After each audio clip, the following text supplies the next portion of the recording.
Tonight we enter southern Mesopotamia in the late 19th century, when archaeologists begin lifting thousands of clay tablets from the buried remains of ancient cities. Among the most important excavations are those at Nippur, where teams connected with the University of Pennsylvania uncover an extraordinary written archive. Many tablets are ordinary records, concerned with grain, workers, livestock, taxes, and temple property.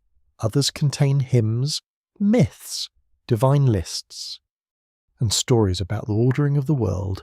You stand in imagination beside those trenches as sunlight hardens the dust and ancient writing slowly returns to human sight.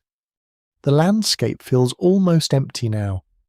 Wind moves across pale earth where canals once carried water between fields of barley and date palms. Broken pottery lies beneath your feet. Mud brick walls appear as faint lines under the soil, their edges softened by thousands of seasons. Somewhere below them are tablets pressed by hands that vanished more than 4,000 years ago. The clay remembers pressure better than memory remembers names. A reed stylus once touched its surface, making wedge-shaped impressions that survived because fire, collapse, and dry earth accidentally protected them. Archaeologists discover something remarkable about these tablets.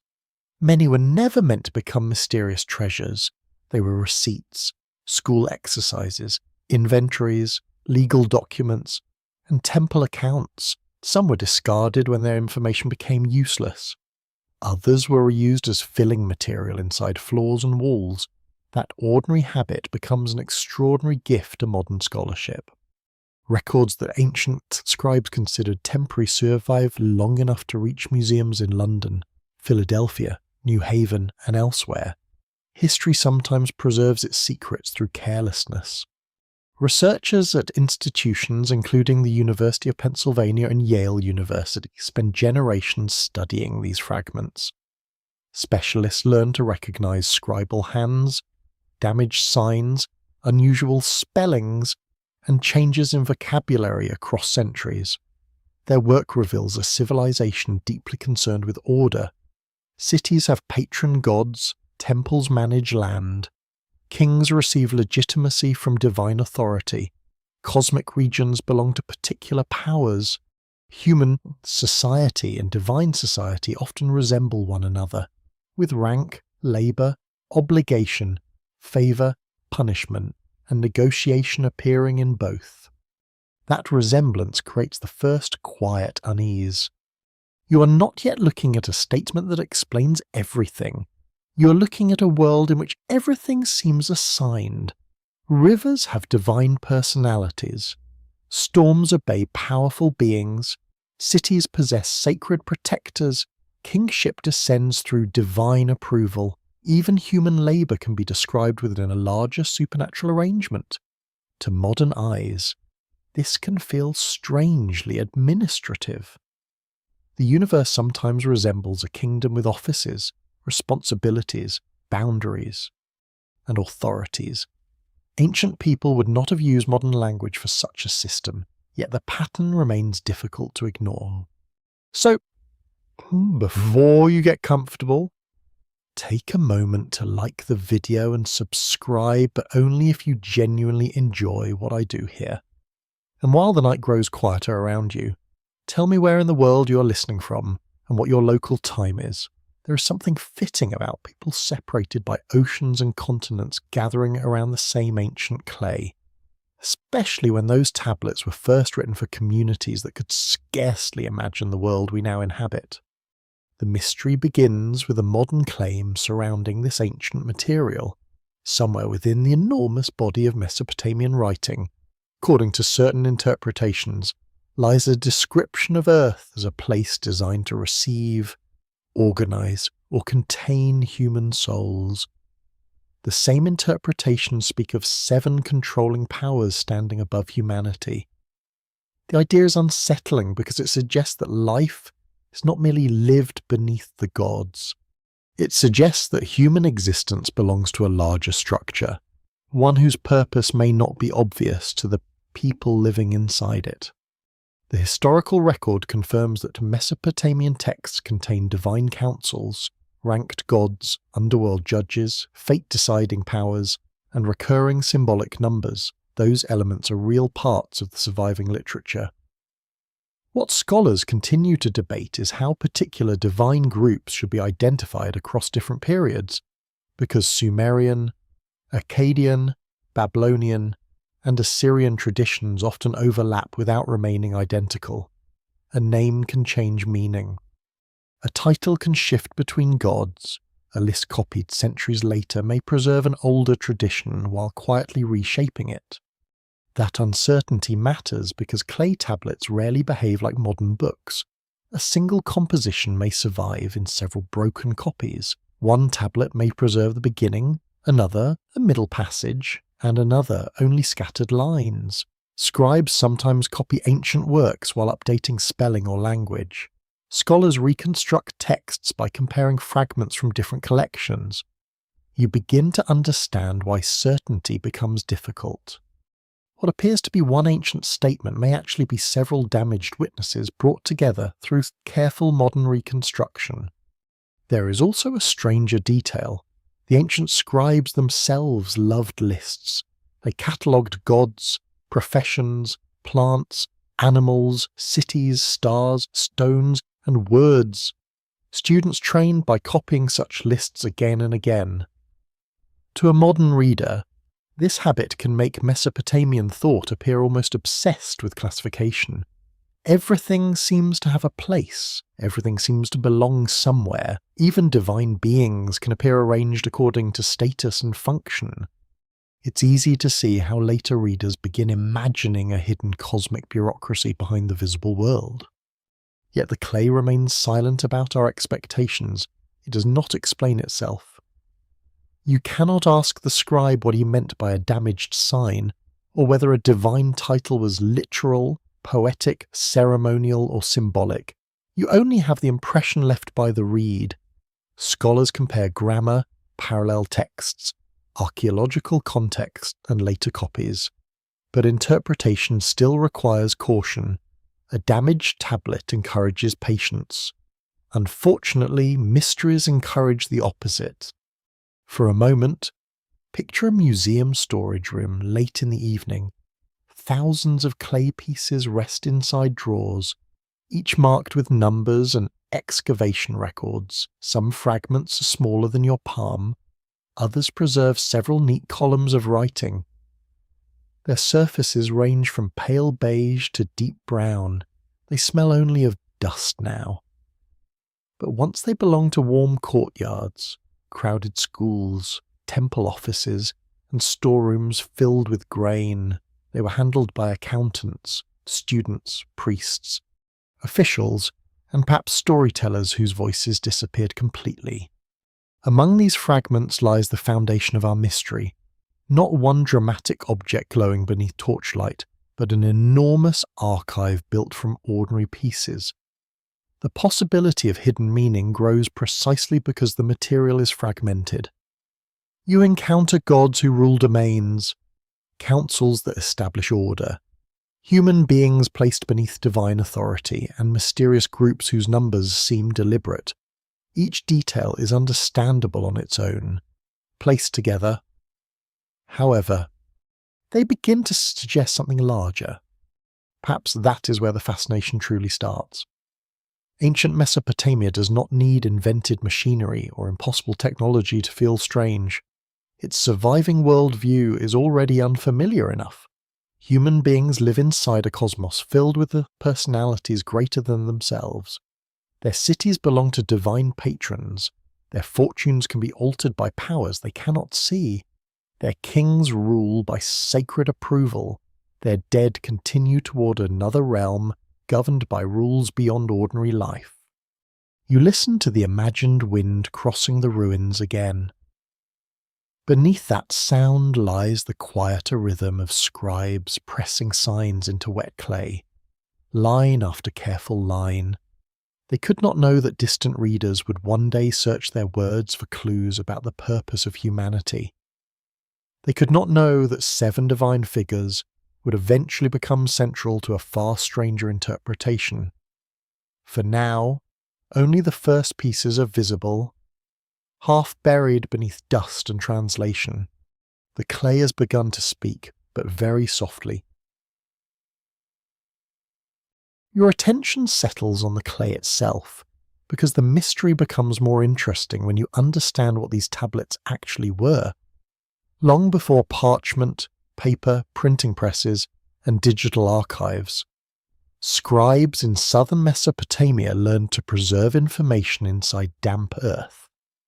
They shaped small tablets by hand, smoothed the surface, and pressed a cut reed into the clay. The marks were simple impressions, but together they created one of humanity's earliest enduring systems of writing. A transaction could now survive the speaker. A prayer could outlive the priest. A story could move beyond memory.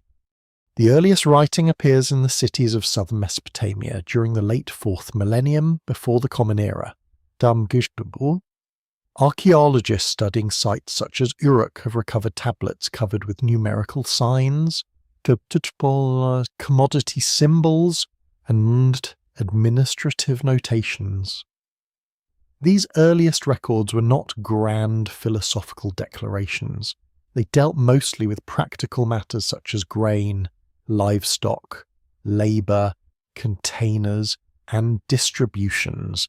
The first written world was surprisingly bureaucratic. Civilization seems to have learned accounting before it learned literary confession. That fact changes the atmosphere around the tablets. You might expect ancient writing to begin with poetry beneath a starry sky, but instead you find measurements and inventories. Barley enters a storeroom, beer leaves it, workers receive rations, animals are counted, land is recorded. The writing system grows inside the needs of institutions managing increasingly complex communities. Temples and large households must remember obligations that human memory alone can no longer reliably carry. Researchers at the University of Chicago and other major centers of ancient Near Eastern scholarship have spent decades studying these early documents. Their work shows how signs gradually change from recognizable pictures into abstract wedge-shaped impressions. A drawing of an object becomes simplified. The hand grows faster. The reed creates angles more easily than curves. Over generations, the script becomes something that no longer looks like drawing at all. This development produces what we now call cuneiform writing, named for its characteristic wedge-shaped marks on. You can almost feel the change happening beneath your fingertips. Wet clay offers slight resistance as the stylus presses inward. One angle creates a wedge, another movement creates a line. The tablet remains cool and soft until it dries. Mistakes can sometimes be erased by smoothing the surface again, which must have been satisfying in a world without correction fluid. Yet once the clay hardens, those marks become stubborn. A hurried calculation can survive longer than a palace. Scribal education eventually becomes a specialized profession. Young students train by copying signs, vocabulary lists, proverbs, model contracts, and literary passages. Some exercises survive with obvious mistakes, repeated lines, or clumsy handwriting. These fragments give archaeology something unexpectedly intimate. They show learners struggling. One student presses too deeply, another misplaces a sign. Someone copies the same word dozens of times. The great written tradition of Mesopotamia was built partly by tired students doing homework. The training takes place in environments often associated with scribal schools, where mastery requires years of repetition. Students memorize enormous sign lists and learn multiple values for the same symbol. A single sign may represent an object, a sound, or an idea depending on context. This makes ancient texts difficult to translate even when the tablet is perfectly preserved. When the surface is damaged, the challenge becomes greater. One missing wedge can change a word. One uncertain sign can alter an entire sentence. This is where the first scholarly debate enters quietly. Specialists continue discussing how formal and standardized ancient scribal education really was across different cities and centuries. Some evidence suggests organized schools with recognizable curricula, while other evidence may reflect private instruction within scribal households. The clay gives many clues, but institutions do not always leave tidy labels.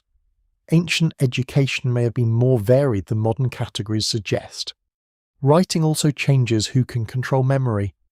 Oral tradition depends on repetition, performance, and living communities. Written tradition adds another layer. A temple can record property, a ruler can issue decrees, a merchant can preserve an agreement, a priest can maintain ritual instructions, a scholar can copy an old composition centuries after the original audience has disappeared. This new durability gives institutions a remarkable advantage. Memory becomes something that can be stored, checked, organized, and inherited. The strange consequence is that writing begins to shape reality as much as describe it. If a field boundary is recorded, the tablet becomes evidence. If a debt is written, the obligation gains weight. If a king's victory is inscribed, the official version may survive after eyewitnesses die. If a divine hymn is copied repeatedly, a particular theological idea can persist across generations. Clay does not merely preserve thought, it helps stabilize systems of authority. Some tablets were baked intentionally, but many survived because disaster hardened them accidentally. When buildings burned, intense heat sometimes fired clay tablets that would otherwise have crumbled. Destruction becomes preservation. A collapsing city can create an archive for the future. There is something quietly ironic about this. Fire consumes wood, cloth, and human lives, yet strengthens the tablets beneath the ruins. You begin to see why Mesopotamian history arrives in fragments rather than continuous narratives. An archive may survive because one room burned, while another remained damp. A text may be preserved because a student copied it carelessly onto cheap clay. A myth may survive in a later Babylonian version while its older form disappears. Historical memory becomes uneven, shaped by accident as much as intention. What survives is not necessarily what mattered most. A quirky detail deepens that feeling. Ancient scribes sometimes placed colophons at the ends of tablets. These could identify the owner, copyist, series, or source of a text, and occasionally include warnings against theft or careless handling. In effect, some tablets carried ancient versions of library notes. The scribes understood that knowledge could wander. They also understood that people might steal it. As writing becomes more sophisticated, the range of subjects expands dramatically. Legal contracts appear beside royal inscriptions, medical texts preserve symptoms and treatments, astronomical observations record celestial patterns, omens interpret unusual events, hymns praise gods, laments mourn destroyed cities, myths explain divine conflicts, creation, kingship, death, and human obligation. The written world becomes vast enough to hold both taxes and eternity. This mixture matters because modern readers often encounter Mesopotamian texts through mythology alone. Yet the same culture that described gods also counted sheep with obsessive precision. The supernatural and administrative worlds were not separate in the modern sense. A temple was simultaneously sacred institution, economic center, landholder, employer, and political force. Divine ownership could have practical consequences. Theology could determine who worked, who received food, and who possessed authority. Records confirm that major temples controlled substantial resources in many Mesopotamian cities. They employed workers, managed fields, distributed rations, and supported specialized personnel. This does not mean every aspect of the economy belonged to temples, and scholars continue debating how dominant temple institutions were during different periods. Still, the surviving administrative evidence leaves little doubt that religion and material organization frequently overlapped. That overlap is essential to understanding why later interpretations become so compelling. When divine beings appear connected with land, labor, law, and hierarchy, modern readers may begin imagining a cosmic management system. Yet the tablets themselves emerge from societies where administration was ordinary. A list of offerings may look spiritually significant because a god's name appears at the top, but it may also function like an inventory sheet.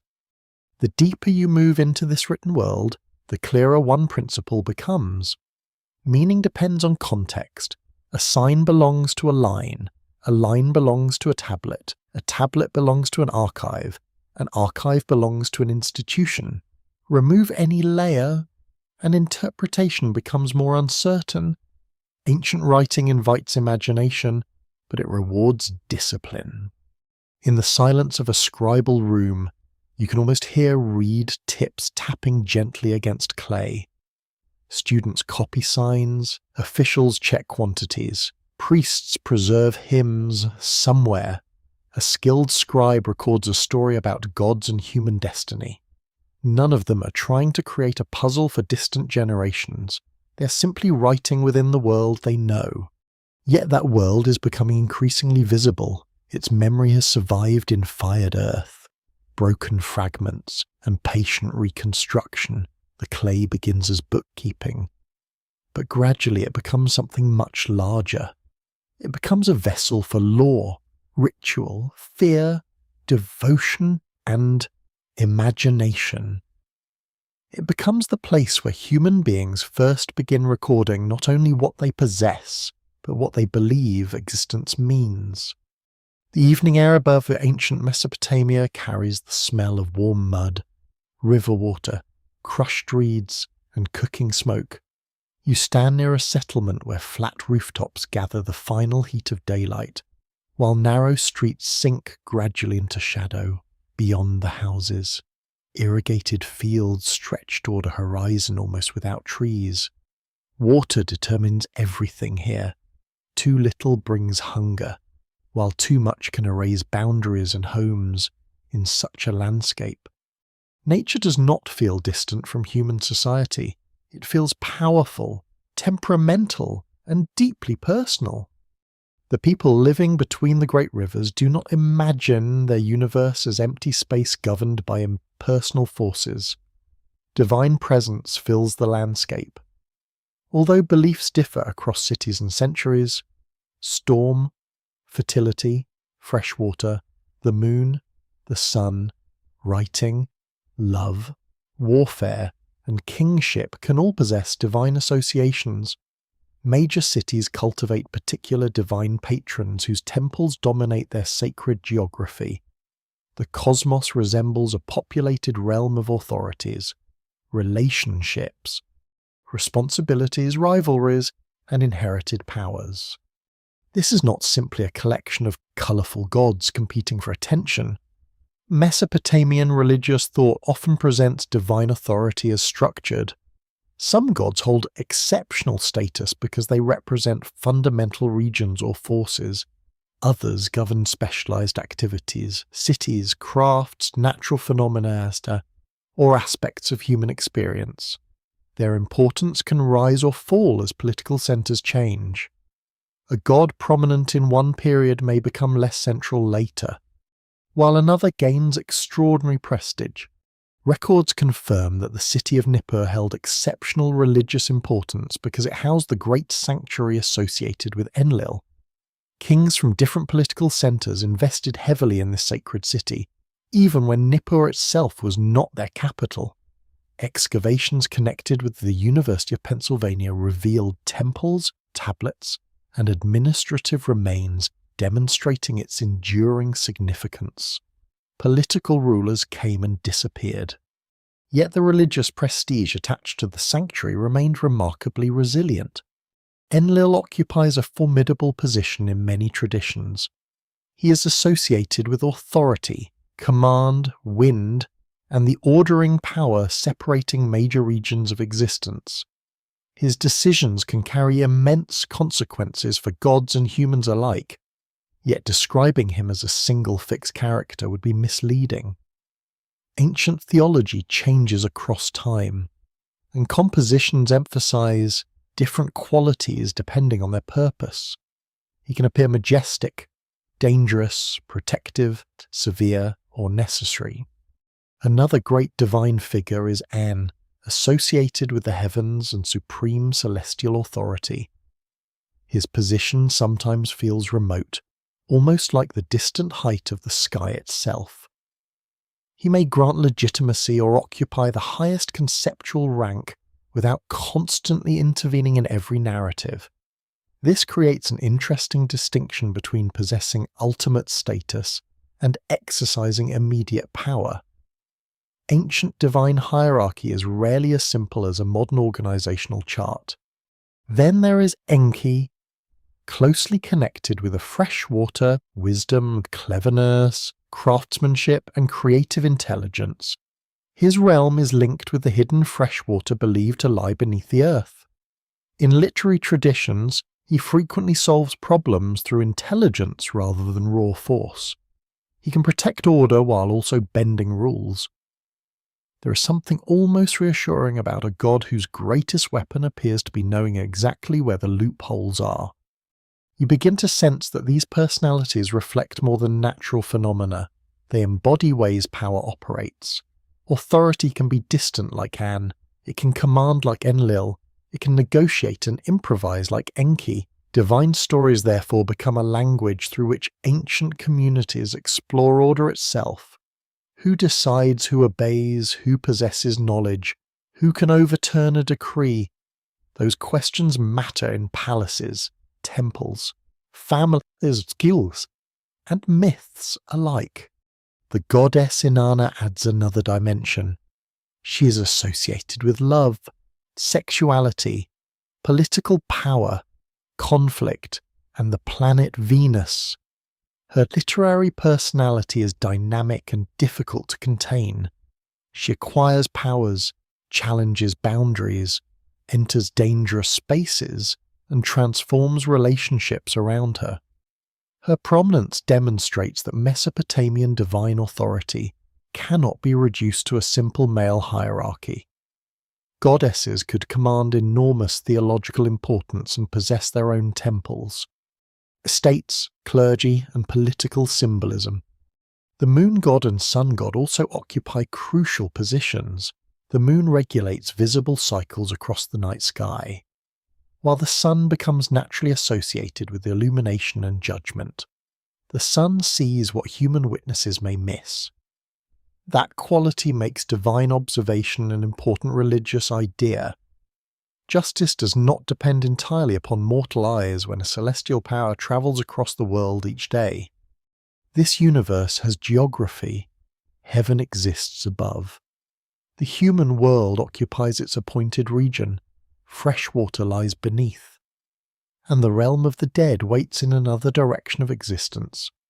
These categories are not described consistently in every surviving composition, so scholars resist constructing one perfectly unified Mesopotamian cosmological diagram. Oxford historians and specialists from major American universities have repeatedly emphasized the diversity of traditions preserved across long periods. Ancient religion develops through accumulation rather than systematic theology. That scholarly caution creates an important open question. How literally did ordinary people understand poetic descriptions of cosmic geography? A temple hymn may describe the universe differently from a myth, ritual, omen text, or royal inscription. Modern readers naturally want one definitive map. The ancient evidence refuses to provide one. Different compositions may express different layers of belief without requiring their original audiences to reconcile every detail. Still, certain patterns remain persistent. The gods gather in assemblies. Decisions can be proclaimed. Destinies can be established. Divine powers can be distributed. Cities can receive sacred importance. Kingship can be understood as something granted from a higher realm. The universe therefore possesses structure, even when that structure remains flexible. A council decree proves how closely political and sacred language can intertwine in later Mesopotamian practice. Rulers present laws, reforms, building programs, and military achievements under divine approval. Royal inscriptions repeatedly insist that authority is not merely seized by human strength. It is selected, authorized, protected, or confirmed by gods. A king may command thousands of people, yet his legitimacy still depends upon powers portrayed as standing above him. You can imagine how this worldview feels from inside an ancient city. A farmer looks toward gathering storm clouds and sees more than weather. A merchant swears an oath, knowing that divine witnesses matter. A ruler enters a temple carrying gifts because political success requires sacred recognition. A family grieving a death performs rituals within inherited assumptions about unseen powers. The supernatural is not an optional layer placed over ordinary life. It penetrates ordinary life completely. One peculiar detail appears in the way divine statues functioned inside temples. These images were not treated merely as decorative representations. Ritual traditions could establish them as the living cultic presences requiring clothing, food, washing, music, ceremony, and carefully maintained surroundings. Servants prepared meals that humans could not imagine the divine body consuming in an ordinary physical manner. Sacred care followed its own logic. The temple therefore resembles a divine household. There are kitchens, storerooms, personnel, offerings, land holdings, musicians, administrators, and specialists. At the centre stands the god as master of the estate. This arrangement does not make religion merely economic, nor economics merely religious. Instead, both belong to a single social reality in which divine and human hierarchies mirror one another. That mirroring creates an unusual possibility.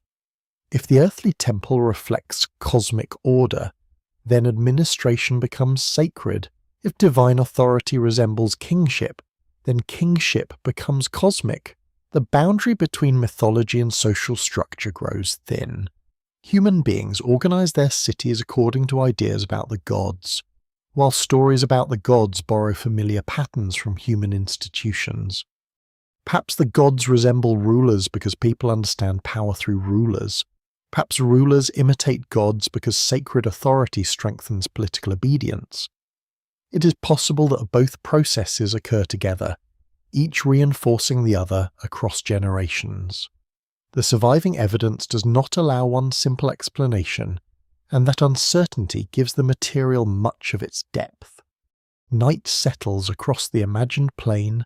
A distant temple rises above clustered houses, its upper walls catching the final colour of sunset. Somewhere inside, lamps are being prepared and offerings arranged. Above the roof, stars emerge into a sky that ancient observers study with extraordinary patience. Below those stars, every visible region seems connected with an invisible authority. The universe is not yet a prison. It is something subtler and more ancient, and ordered a domain filled with powers, boundaries, obligations, and decisions. Human beings occupy only one level within that immense arrangement. The unsettling thought comes quietly. If everything has an assigned place, then humanity may have one as well. Your eyes move from individual gods toward a different kind of pattern, one built not from names but from numbers. Ancient Mesopotamian text sets repeatedly use numbers as organizing devices, and 7 appears often enough to attract attention. It can describe groups, periods, gates, demons, sages, judge, divine powers, or ritual sequences depending on the text. Yet the moment you try to turn every appearance of 7 into a single hidden system, the evidence begins to resist. 7 was meaningful, but meaning is not the same as uniformity. A number can carry symbolic weight while serving different purposes in different compositions. Ancient writers did not need every group of 7 to represent the same beings. Modern readers often prefer cleaner systems. Ancient traditions are less cooperative. They overlap, transform, borrow, contradict, and survive in fragments that were copied across many centuries. Scholars at institutions such as Yale University, Oxford University, and the University of Chicago have spent generations comparing divine lists, ritual texts, myths, incantations, and astronomical records. Their work reveals that numerical groupings frequently depend on genre and period.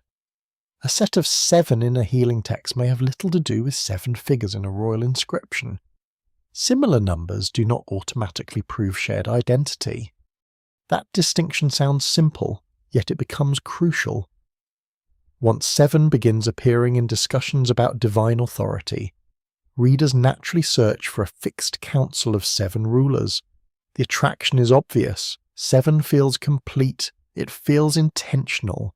It appears in later religious traditions around the world. A neat list of 7 controllers seems almost waiting to be discovered. The ancient texts are much less tidy. One group sometimes linked to discussions of 7 is the Great Divine Assembly. Mesopotamian compositions can refer to prominent gods who participate in decisions involving kingship, destiny, or cosmic order. Yet surviving sources do not always preserve the same membership. A god important in one city may be absent from another tradition. A title that sounds like a formal office may function differently in another text. Another cluster appears in traditions involving 7 destructive or dangerous beings. These figures can be associated with storms, illness, disorder, or supernatural threat. They are sometimes described as a collective rather than as sharply individualized personalities. Their frightening quality makes them especially attractive to modern interpretations seeking hostile cosmic agents. But identifying them with a universal ruling council requires steps the original texts do not clearly provide. There are also 7 found in later Mesopotamian traditions. These figures are connected with primordial wisdom and civilization, especially in accounts looking back toward an age before a great flood. They are not usually presented as prison wardens or soul harvesters. Instead, they belong to a different narrative environment involving knowledge, kingship, ritual expertise, and the preservation of order. This is where the number becomes slippery. 7 can accompany wisdom in one tradition and danger in another.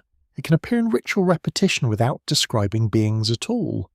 It may mark completeness, sequence, or sacred structure. A modern theory can gather these appearances into one pattern, but the ancient evidence does not necessarily demand that pattern. Records confirm that Mesopotamian scribes used numerical organization extensively in scholarly and ritual texts. Lists could be arranged carefully, repeated actions could follow prescribed counts, and astronomical observation encouraged close attention to numerical cycles. Such habits made numbers culturally powerful. They could organize both practical knowledge and symbolic thought. A quirky detail hides inside ordinary mathematics. Mesopotamian scholars worked with a numerical system strongly based on 60, which still echoes through the way people measure hours, minutes, and circles today. Their mathematical sophistication was remarkable.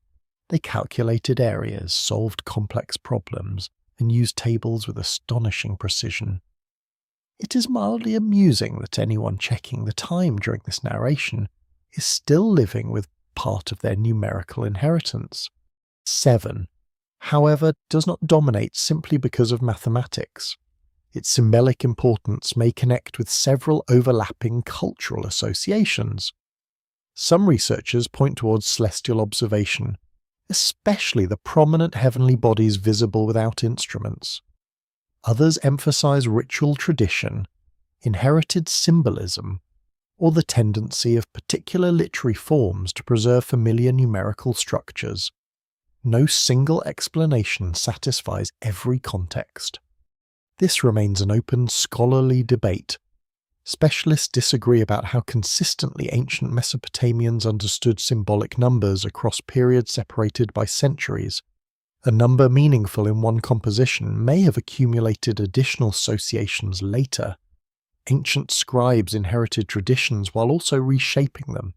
The result is less like a codebook and more like a river carrying material from many sources. You can feel the temptation to simplify. Imagine finding 7 names on one tablet, 7 gates on another, 7 judges elsewhere, and 7 dangerous spirits in an incantation. The mind begins connecting them automatically. Pattern recognition is one of humanity's greatest strengths. It is also one of its most mischievous habits. The challenge becomes separating meaningful continuity from coincidence. Ancient cultures reuse symbols because symbols are memorable. A familiar number can travel between stories without carrying an identical message. 7 days may mark a period. 7 repetitions may intensify a ritual. 7 beings may create a sense of completeness. None of these uses requires one secret administrative council operating behind every text. Yet the recurrence remains intriguing. Why not 6? Why not 8? Why does 7 repeatedly return within traditions concerned with boundaries, authority, danger, wisdom, and transition? You do not need to assume a hidden conspiracy to recognize that ancient authors considered certain numbers especially potent. The answer may partly lie in observation of the sky. Mesopotamian scholars watched the heavens with extraordinary care. The sun, moon, and visible wandering stars moved differently from the fixed background of other stars. Over long periods, these celestial bodies became associated with major divine figures. The heavens offered a natural structure through which earthly and divine order could be imagined together. That connection between number, heaven, and authority becomes especially important because the celestial events were not merely beautiful, they could be interpreted as signs, eclipses, planetary movements, unusual weather, and other phenomena might be read for political or ritual significance. The cosmos was legible. Skilled observers believed patterns above could reveal conditions below. Such beliefs do not mean ancient astronomers lacked empirical skill. Quite the opposite. Careful observation was necessary precisely because prediction and interpretation depended upon accuracy. Centuries of records preserved recurring patterns with remarkable discipline. Science and divination existed together without the sharp modern boundary people often expect. Now the number 7 acquires another layer. If important celestial bodies correspond with important gods, and if divine authority shapes events, a numerical pattern can feel cosmological rather than merely literary. The heavens themselves appear organized. The temptation to imagine 7 higher rulers becomes stronger. Still, one must move carefully. The surviving texts do not present one universal statement saying that 7 celestial beings secretly control every human soul. That idea belongs to a later interpretive construction.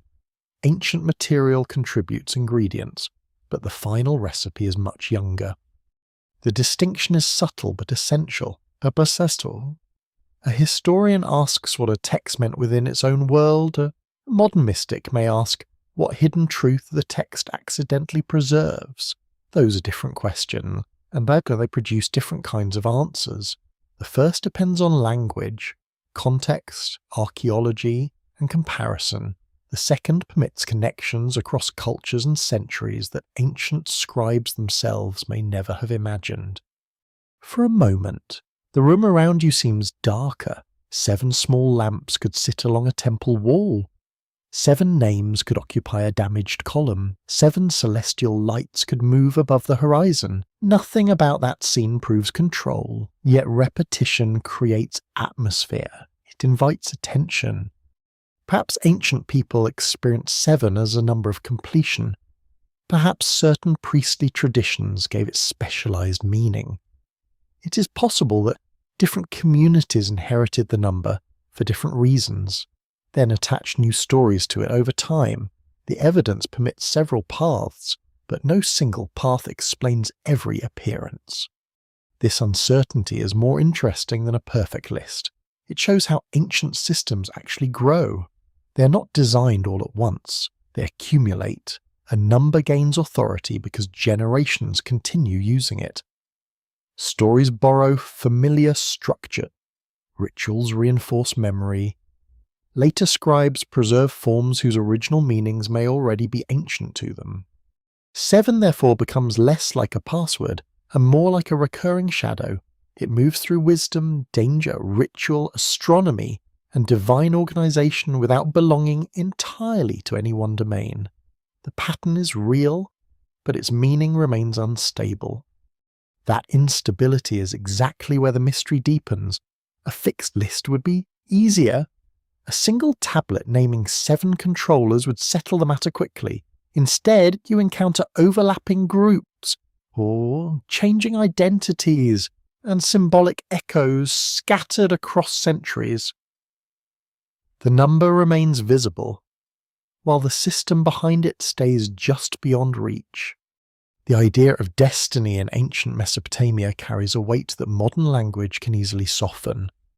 You are not dealing with fortune in the casual sense, or with the vague notion that something was simply meant to happen. In many texts, fate appears as something established, assigned, confirmed, or decreed by powers greater than human beings. Kings can receive destinies. Cities can rise under divine favour. Individuals can prosper or suffer within an order they did not design. The unsettling possibility is not merely that the gods know what will happen, it is that some of them may participate in deciding it. This divine authority appears most clearly when gods gather as a council. The image is political because ancient Mesopotamian society understood governance through assemblies, courts, rulers, witnesses, and proclamations. A divine decision could therefore be imagined in familiar institutional terms. The gods deliberate, authority is recognized, a verdict is established. Once declared, the decision acquires cosmic force. Human beings live beneath outcomes that may have been settled in a realm they cannot enter. You can almost hear the atmosphere inside such a sacred assembly. No marble courtroom exists in the modern sense, yet the imagination supplies a chamber of stillness, incense, polished wood, woven garments, and formal speech. The most powerful divine figures occupy positions of precedence. Lesser beings wait, a matter is presented, a judgment emerges, somewhere below. A king may believe his reign has just been confirmed, while a city may fear that its protection has been withdrawn. Records from Mesopotamian literature confirm that major gods could be described as determining destinies. Enlil is especially important in this role. While An and other high-ranking deities can participate depending on the composition, divine authority is not always concentrated in one figure. It can appear distributed through a council, with decisions gaining legitimacy because several great powers stand behind them.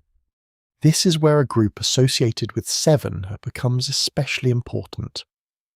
Some texts refer to 7 great gods in contexts involving judgment, authority, or the establishment of fate. Yet identifying exactly who belongs to such a group is not always straightforward.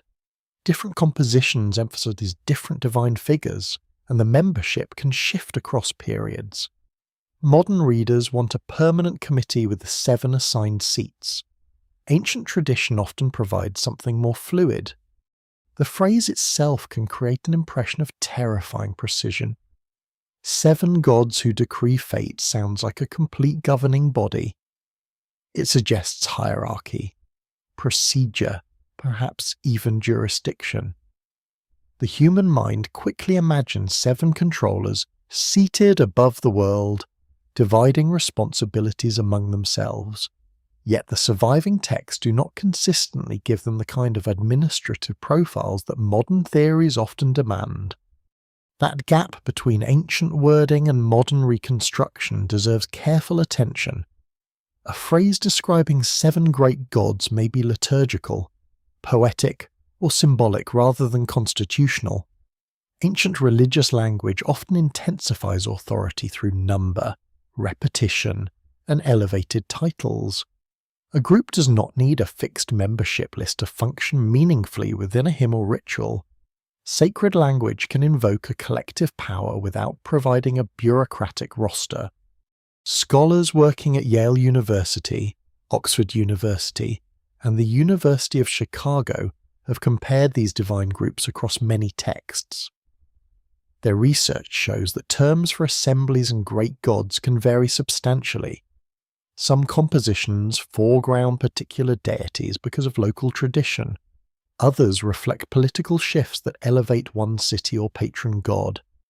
The divine world changes with human history more than timeless mythology sometimes suggests. A major historical fact helps explain this instability. Mesopotamian political power repeatedly moved between competing cities and dynasties. As rulers changed, religious emphasis could change with them. A god associated with an ascendant capital might gain wider prestige. Priests and scribes could reinterpret older traditions to fit new political realities. Cosmic hierarchy was never entirely immune to earthly ambition. This makes divine lists fascinating historical documents. They reveal theology, but they also reveal political memory. When one deity moves upward in rank, the change may reflect more than religious imagination. It may echo the growing importance of a city, a royal court, or a priestly tradition. Heaven can become a mirror in which earthly power sees itself arranged eternally. The concept of fate is equally complex. Some Mesopotamian texts suggest that destiny can be granted through divine decree. Others imply that certain powers or roles belong to gods as part of the structure of the cosmos. The famous concept of divine powers or ordinances sometimes appears as something transferable, possessed, or distributed. These ideas are difficult to translate into one English term because they combine authority, function, status, and cosmic legitimacy. This is one of the central scholarly debates. Researchers continue discussing how terms connected with destiny and divine ordinance should be understood in specific literary contexts.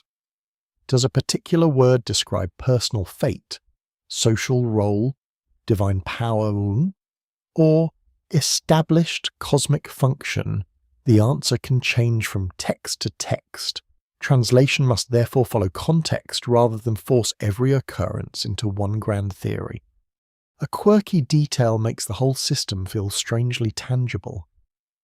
Mesopotamian texts sometimes describe abstract powers as if they could be possessed or transferred almost like ceremonial objects. Wisdom, kingship, craftsmanship, music, sexual behavior, conflict, and social institutions can appear within lists of divine powers. The effect is wonderfully peculiar. Civilization itself seems divided into sacred functions that can belong somewhere, move somewhere, or be entrusted to someone. You begin to understand why later readers imagine a control system. If destinies can be decreed, divine powers distributed, kingship granted, and cosmic functions assigned, then human existence appears deeply structured. The world is not simply created and abandoned, it is governed through roles. Yet governance does not automatically mean imprisonment. Ancient people frequently sought divine favor rather than escape from divine authority.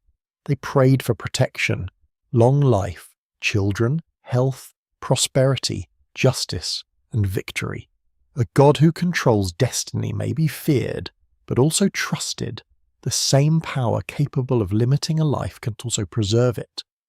This tension is essential. Divine authority is not presented only as oppression.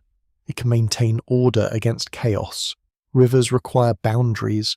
Cities require protection. Kings require legitimacy. Families require continuity. The cosmos itself can be imagined as stable because powerful beings uphold its structure.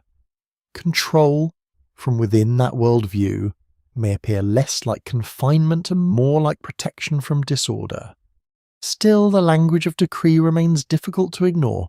A person cannot simply negotiate with destiny as an equal. Ritual, prayer, offering, and petition may influence divine favour, but the relationship is asymmetrical. Humanity speaks upward, the gods decide downward. For a modern listener, that direction can feel uncomfortable. You may wonder whether ancient people sensed the same imbalance. Some prayers certainly contain fear, frustration, and bewilderment. A sufferer may ask why punishment has arrived despite faithful behaviour. A righteous person may search for the offence that caused divine anger. These texts reveal a profound anxiety human beings do not always understand the rules governing their lives. That anxiety gives the divine assembly emotional force. Somewhere beyond human knowledge, a decision may have been made. Perhaps the sufferer broke a taboo unknowingly. Perhaps a god withdrew protection. Perhaps another power intervened. The person experiencing misfortune sees only the consequence, not the invisible deliberation behind it. It is possible that this psychological structure explains part of the enduring fascination with seven controllers. Human beings have always struggled with unexplained suffering. A hidden counsel offers an answer. Even when the answer is frightening, events stop being random, pain becomes administered, fortune becomes allocated, history acquires managers. But the oldest texts stop short of such a complete system. They show assemblies, decrees, fate, rank, and divine authority. They do not provide one universal doctrine explaining every human life through seven permanent overseers. The structure exists in pieces, not as a finished manual. The mystery therefore lives in the space between those pieces. Seven great powers can appear beside concepts of judgment and destiny. Divine councils can establish outcomes. Humans can occupy roles assigned within a larger sacred order. Each element is historically grounded, yet their combination remains open to interpretation. In the quiet darkness, the image of seven-seated figures lingers. No names are fixed securely enough to satisfy every text.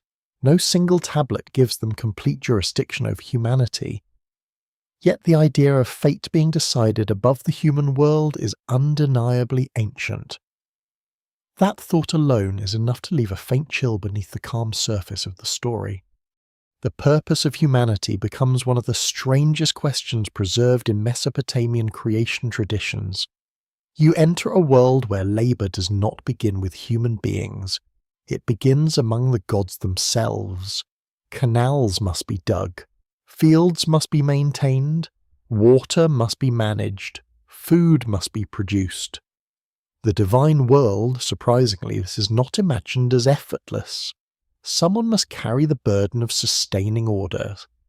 In several Mesopotamian traditions, lesser, divine beings perform this exhausting work. They dig waterways, maintain the land, and endure tasks that eventually become unbearable. Their frustration grows until rebellion becomes possible. This detail immediately changes the emotional atmosphere of creation. Humanity is not introduced simply because the universe needs companionship. Humans appear because a labour crisis demands a solution. The most famous version of this idea survives in the Akkadian composition, commonly called the Atrahasis epic. Although written in a later Semitic language, it preserves themes deeply rooted in its older Mesopotamian religious thought. Scholars at universities, including Yale University and Oxford University, have studied its surviving tablets extensively. The story begins with gods divided by rank, with lower-ranking divine workers carrying heavy burdens for those above them. Their work continues for years beyond counting. They dig channels through stubborn earth. They maintain the irrigation system on which cultivated life depends. The imagery is striking because it resembles the real physical labour of Mesopotamian agriculture. Civilization in the river valleys required constant maintenance. Canals silted up, embankments failed, water had to be directed carefully. The myth transforms these familiar human struggles into a problem that once belonged to the gods. Eventually, the workers refuse. The divine labourers surround the dwelling of a higher authority and demand relief. Their protest is not described as a philosophical disagreement. It is exhaustion becoming action. They have carried baskets, dug soil, and endured obligation until the system can no longer continue unchanged. The universe has a labour dispute, which is perhaps one of mythology's more unexpectedly practical moments. The response is not simply punishment. Instead, a new being is proposed. Humanity will be created to carry the work previously performed by the burdened gods. The solution is elegant from the perspective of divine administration. The lower gods are relieved. The necessary labour continues. A new class of workers enters the world. You can feel why this story attracts modern speculation. If humans are created to perform labour, then human existence appears functional from the beginning. Humanity is not necessarily the centre of creation. It is a workforce placed inside an already existing order. The gods do not appear because humans imagine them. Within the story, humans appear because the gods require them. Yet the original context matters. Ancient Mesopotamian listeners lived in societies where labour obligations were ordinary features of political and temple life.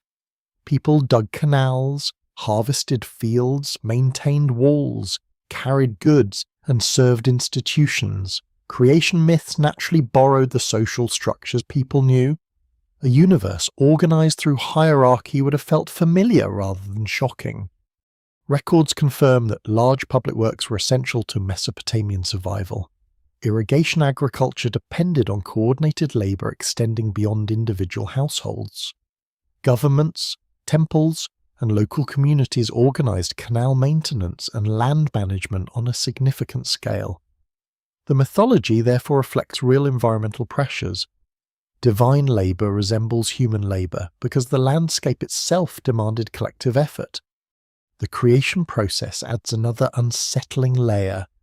In the Atrahasis tradition, humanity is formed from clay combined with material associated with a slain divine being. The exact interpretation of this episode remains debated because terminology and manuscript preservation create difficulties. Still, the story suggests that human beings contain both earthly substance and a divine component. That combination is important. Humans may serve the gods, but they are not described as mere animals trained for work. Something sacred enters their formation. Their bodies belong to earth, yet their origin contains divine involvement at a deeper level.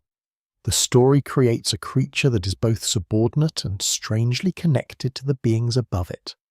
A scholarly debate continues around what precisely this divine component means.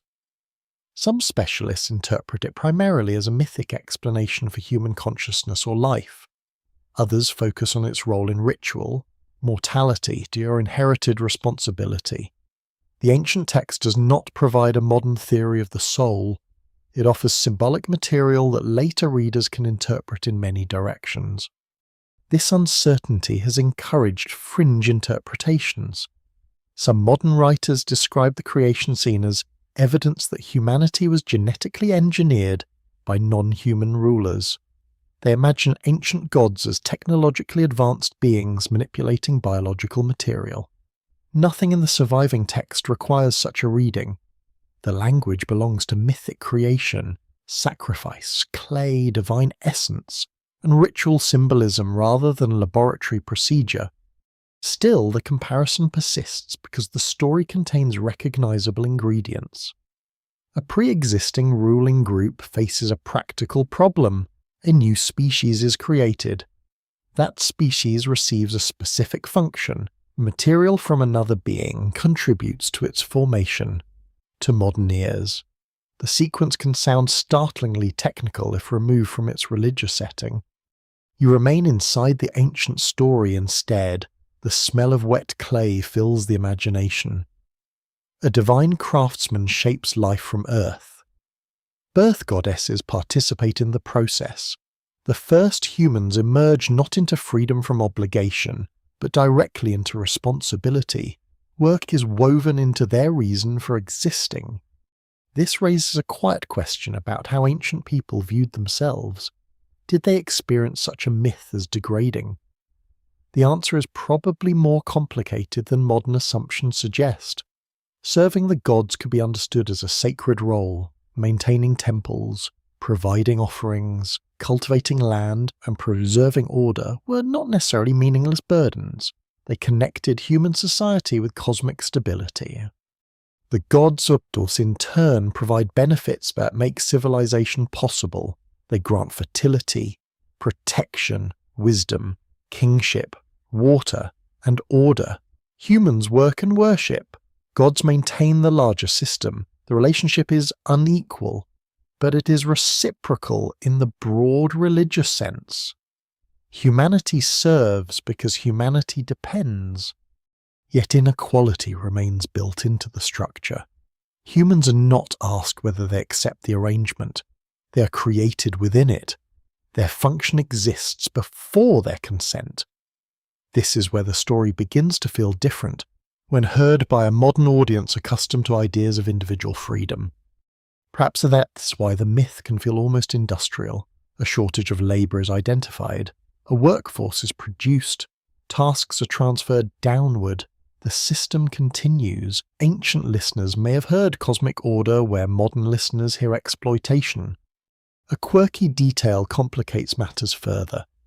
Some Mesopotamian texts describe gods receiving food offerings with extraordinary regularity.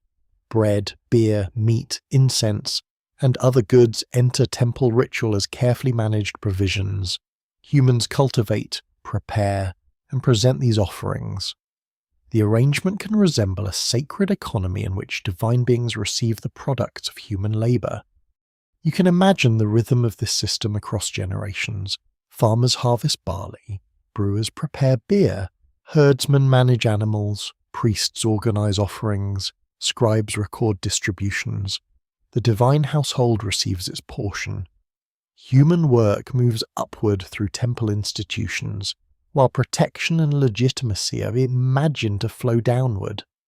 None of this proves that ancient Mesopotamians believed Earth was a spiritual prison.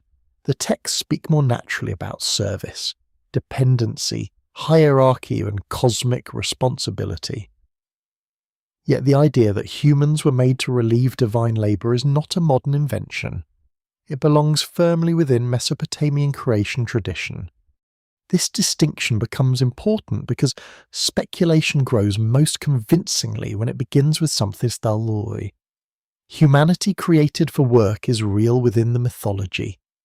Humanity created to generate hidden spiritual energy is not stated in the same way.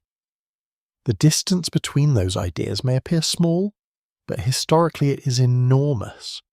For a moment, you hear water moving through an irrigation channel under the night sky. Somewhere nearby, workers rest beside tools worn smooth by use.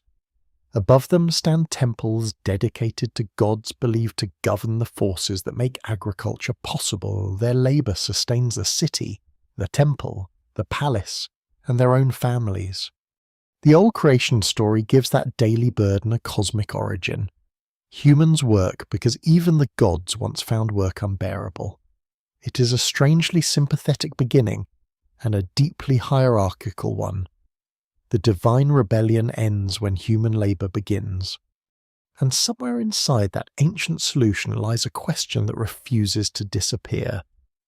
If humanity was created to serve a purpose, who defined that purpose in the first place? The land itself begins to look different when you imagine it through Mesopotamian eyes. A field is not merely soil, a canal is not merely water, a city is not merely a collection of houses behind walls. Each place exists inside a sacred arrangement, connected with divine ownership, temple authority, inherited obligation, and human labour. The earth feels cultivated not only by hands, but by meaning. Across southern Mesopotamia, major temples controlled substantial estates during different periods. These estates could include farmland, herds, workshops, storage facilities, and labour forces. Records confirm that temples received produce, managed resources, and supported large numbers of workers. Scholars at the University of Chicago and Yale University have shown how closely religious institutions could be tied to economic organisation, even though the balance between temple, palace, household, and private activity varied widely. You walk beside an irrigation canal at dawn, the mud beneath your sandals is cool, and the air carries the smell of reeds and standing water. Workers clear silt from the channel, while others guide animals toward fields. In the distance, a temple complex rises above the low horizon. It does not appear separate from economic life. It stands at the centre of it, receiving offerings, storing goods, organising people, and embodying the presence of a divine patron. The idea of divine ownership becomes important here. In many city traditions, the great temple can be understood as the house of a god. The surrounding city exists under that god's protection and authority. Human rulers govern, but their legitimacy is often presented as dependent on divine favour. Land, labour, law, and kingship are therefore woven into one sacred fabric. This arrangement has led some modern interpreters to describe ancient Mesopotamia as a model for a managed planet.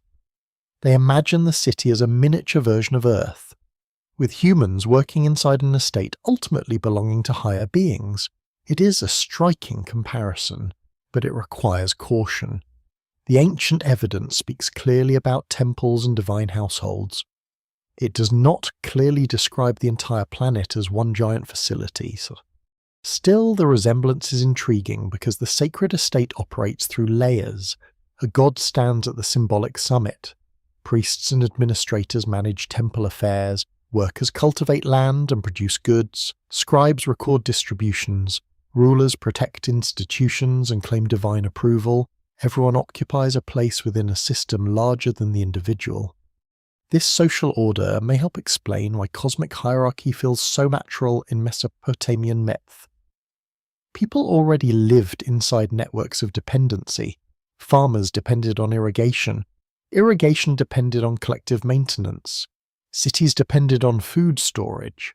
Rulers depended on labour and taxation. Temples depended on offerings.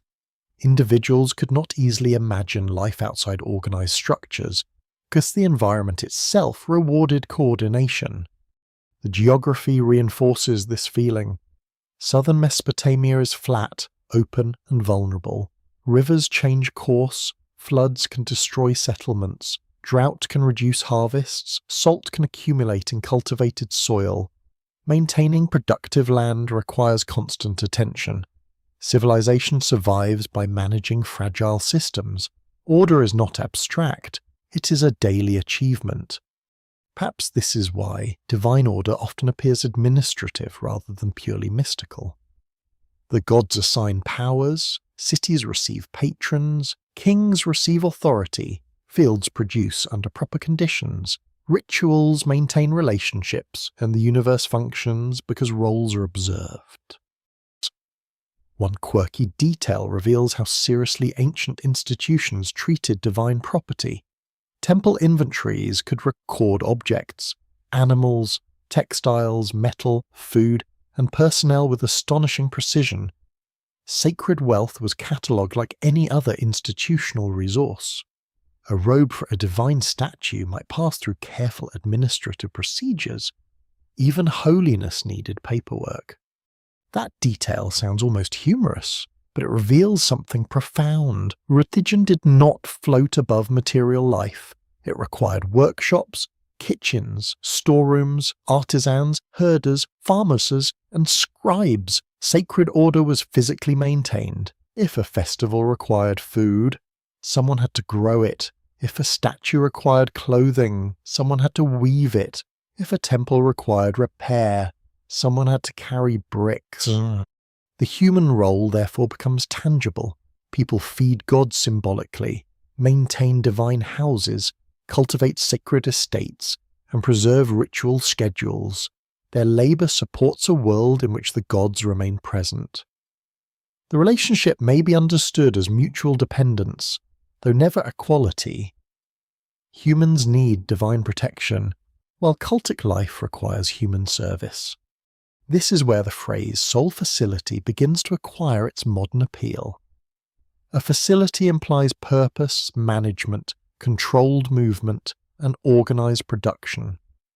Ancient temples certainly had those qualities in practical terms, yet what they managed were fields, goods, ceremonies, and communities. The leap from sacred estate to planetary soul management belongs to modern speculation rather than surviving Sumerian doctrine. An open scholarly debate concerns how much of Mesopotamian land was actually controlled by temples during different periods. Older historical models sometimes portrayed temple institutions as overwhelmingly dominant. More recent research has emphasized greater complexity, including palace estates, family holdings, private transactions, and local variation. The picture changes depending on city, century, and archive. That debate matters because simplified economic models can easily become simplified spiritual models. If one imagines every field as temple property, it becomes easier to imagine every human as divine property, though the historical reality was more complicated. Ancient societies contained negotiation, private wealth, competition, inheritance, and changing institutional power. Even so, divine ownership remained a powerful idea. Kings sometimes described themselves as caretakers or servants of gods rather than absolute owners of the land. Their building inscriptions emphasize restoring temples, digging canals, defending cities, and maintaining sacred order. Political authority could be framed as stewardship under higher powers. You may feel the psychological effect of this worldview. If your city belongs to a god, your ruler serves that god, and your livelihood depends on institutions tied to that god, then sacred authority surrounds daily life. You do not encounter religion only during festivals. You encounter it in property, taxation, food distribution, public works, law, and identity. The city itself becomes almost alive. Its walls protect sacred space. Its gates regulate movement. Its temple marks the centre. Its canals bring fertility. Its fields sustain the population. Its patron deity gives it personality and destiny. People belong not only to families, but to places whose divine identities stretch across generations. Modern prison world theories often transform this belonging into captivity. They interpret divine hierarchy as evidence that humans were trapped inside a controlled environment. Yet ancient Mesopotamian sources more often present belonging as necessary for survival. To be without a city, household, god, or social role could mean vulnerability rather than freedom. This difference between ancient and modern assumptions is subtle but important. Modern culture often celebrates individual autonomy. Mesopotamian society valued embeddedness within households, communities, professions, and sacred institutions. A person without obligations might not appear liberated, they might appear exposed. Still, obligation has two faces. It can provide protection, and it can restrict movement. It can create identity, and it can enforce hierarchy. The sacred estate therefore remains an ambiguous image. From one angle, it is a well-ordered community under divine care. From another, it is a system in which human effort continually supports powers above. You stand at the edge of a field as afternoon heat rises from the soil. Workers bend among irrigation channels while temple officials track deliveries elsewhere in the city. The system appears calm because everyone knows their role. Yet calm does not necessarily mean equality. Perhaps this is the deeper reason the ancient landscape feels strangely modern. Large systems always depend on people who rarely control the whole structure. They maintain channels, carry grain, keep records, perform rituals, and obey schedules created elsewhere. The individual sees only one portion of the machine. It is possible that Mesopotamian religion simply gave sacred language to this unavoidable reality. It is also possible that ancient people understood social order through cosmic patterns because both felt inseparable. The surviving texts do not force one answer. Earth, in these traditions, is not explicitly described as a soul processing facility, but land can belong to gods. Cities can exist under divine authority. Human labour can sustain sacred institutions. Kings can govern as servants of higher powers. These are not small details. Under the fading light, the fields look almost endless. Water moves quietly through channels shaped by generations of hands. The temple stands in the distance, steady and watchful. Everything seems connected through labour, ownership, and ritual. And the question becomes more intimate. If a city can belong to a god, how far might that idea have extended in the imagination of those who live beneath its walls? Death changes the atmosphere of Mesopotamian belief, because the question is no longer who governs the city, but what remains when the body stops breathing. You enter a quieter religious landscape here, one filled with dust, darkness, family memory, offerings, and the uneasy possibility that the dead continue in a diminished form. Ancient texts do not describe the afterlife as a bright reward for the virtuous. They more often imagine a shadowed realm where existence continues under difficult and unfamiliar conditions. The dead are not simply erased. Mesopotamian traditions preserve the idea that a person can persist as a ghostly presence after burial. This surviving aspect of the individual may depend heavily on proper funerary treatment and continued remembrance by descendants. Family responsibility therefore extends beyond death. The living feed the memory of the dead through ritual, and the dead remain part of the household in a transformed way. Archaeological evidence from Mesopotamian burials confirms that families often placed bodies beneath houses or within nearby burial spaces. Grave goods could accompany the deceased, including vessels, jewellery, tools, and personal objects depending on status and period. Researchers at the University of Pennsylvania and Oxford University have examined burial practices showing that the boundary between living households and the dead could be physically close. The dead were not always sent far away. Imagine sleeping above the burial place of an ancestor. The floor beneath you is packed earth. A lamp burns low against the wall. Outside, a dog barks somewhere beyond the courtyard. Beneath the room lies someone whose name may still be spoken at meals.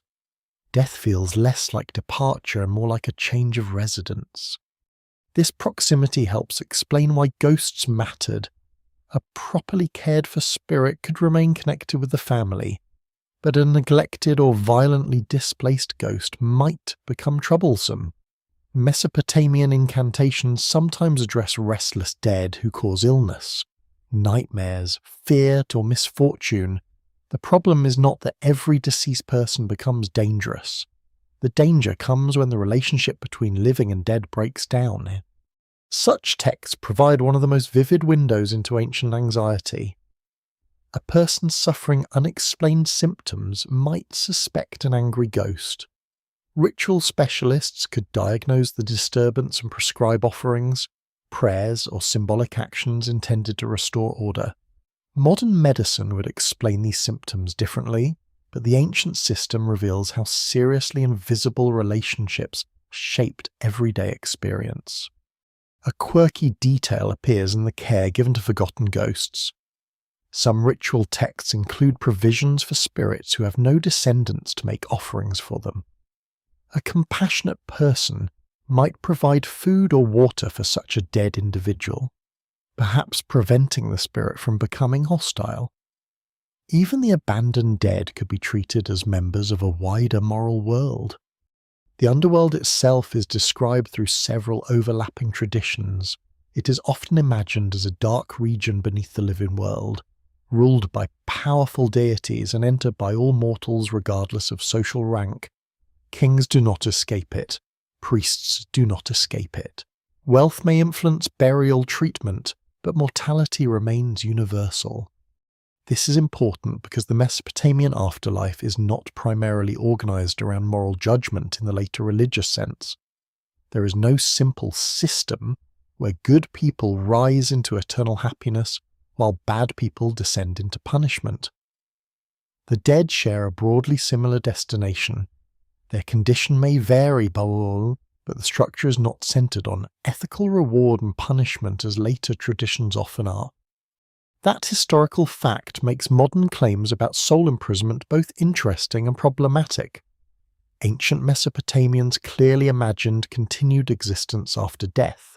They also imagined an underworld governed by divine powers, yet they did not leave a straightforward doctrine saying souls are captured, recycled, or harvested for energy. The difference between a ghost and a soul matters here. Modern English tends to combine several concepts under one word, but Mesopotamian languages distinguish aspects of life, breath, personality, spirit, and posthumous presence in ways that do not map neatly onto modern categories. Translators must choose imperfect equivalents. This creates an open scholarly debate. Specialists continue discussing how best to translate terms related to the surviving dead, and whether they should be understood as ghosts, spirits, shades, or some other category. Each English choice carries assumptions inherited from later religious traditions. Ancient terminology refuses to fit comfortably inside modern expectations. You can sense how easily misunderstanding grows. A translation uses the word soul for convenience. A modern reader assumes an immortal spiritual essence. Another text describes divine authorities in the underworld. Soon, someone concludes that gods are controlling immortal souls. The chain sounds convincing until each link is examined separately. The surviving evidence suggests something subtler. Death does not release a person into unlimited freedom. The dead enter another structured environment. Rules remain, authorities remain, relationships with the living remain. The individual continues, but under altered conditions. That idea can feel oppressive to modern imagination. If social hierarchy exists in life and divine hierarchy continues after death, where does freedom begin? Yet ancient listeners may not have asked the question in those terms. Continuity could feel reassuring. The same cosmos that governs the living also governs the dead. Family ritual becomes especially important because remembrance can improve the condition of the deceased. Offerings of food and drink help sustain the ghost symbolically. A person with many descendants therefore enjoys an advantage over someone whose family line disappears. Social relationships outlive the body. This can create a strange form of afterlife economics. Children become more than heirs. They become future caretakers of memory. Ancestors depend on descendants, while descendants depend on ancestors for identity, blessing, and continuity. Death creates obligation in both directions. Some fringe interpretations transform these rituals into evidence that the dead require physical energy supplied by the living. From there, a larger theory imagines invisible beings feeding upon emotional or spiritual energy. The Mesopotamian texts do not state this. Offerings are better understood within ritual relationships between families, temples, gods, and deceased relatives. Still, the image is memorable. Bread placed for someone who cannot physically eat it, water poured for someone whose body has returned to earth, a living person speaking into silence because silence may contain a listener. Such practices remind you that ancient religion was built not only from fear, but from attachment. The underworld is therefore not merely a prison, it is also a place of continuity. The dead remain connected to lineage, household, and ritual memory. Their condition may be bleak, but they are not necessarily erased from human concern. For a moment, you enter an ancient home at dusk. Someone places a small offering near a family burial place. Oil glows in a clay lamp. The room smells of smoke, bread, and earth. A name is spoken softly. No dramatic ceremony is needed. This ordinary scene tells you something important about the ancient idea of personhood. Identity does not belong only to the isolated individual. It belongs to relationships, family, city, god, household, and ancestry all help define what a person is. Death weakens these connections, but does not destroy them completely. The ghost remains tied to memory, the living remain responsible. The underworld remains part of the same cosmic order that contains fields, temples, rivers, and stars. It is possible that later prison world theories emerged partly because this structure feels uncomfortable to modern minds. There appears to be no moment when the individual stands entirely outside hierarchy. Life belongs to society. Death belongs to another realm. Even memory belongs to descendants. But the ancient evidence does not say that a hidden organization captures souls at death. It says something more human and perhaps more haunting. The dead continue, the living remember, and neither group is completely independent of the other. The night grows still around the imagined house. Beneath the floor, generations rest close to those who continue breathing above them. Their world is gone, yet their names once mattered enough to receive food, water, and ritual care. Perhaps that is the true shadow inside these traditions. Death is not an escape from belonging. It is another form of belonging, quieter, darker, and governed by rules the living can only partly understand. You descend now into one of the most powerful stories preserved from ancient Mesopotamia, a journey in which a divine figure crosses the boundary between the living world and the realm below. The tale survives in Sumerian and later Akkadian forms, with differences between versions, yet its central image remains unforgettable.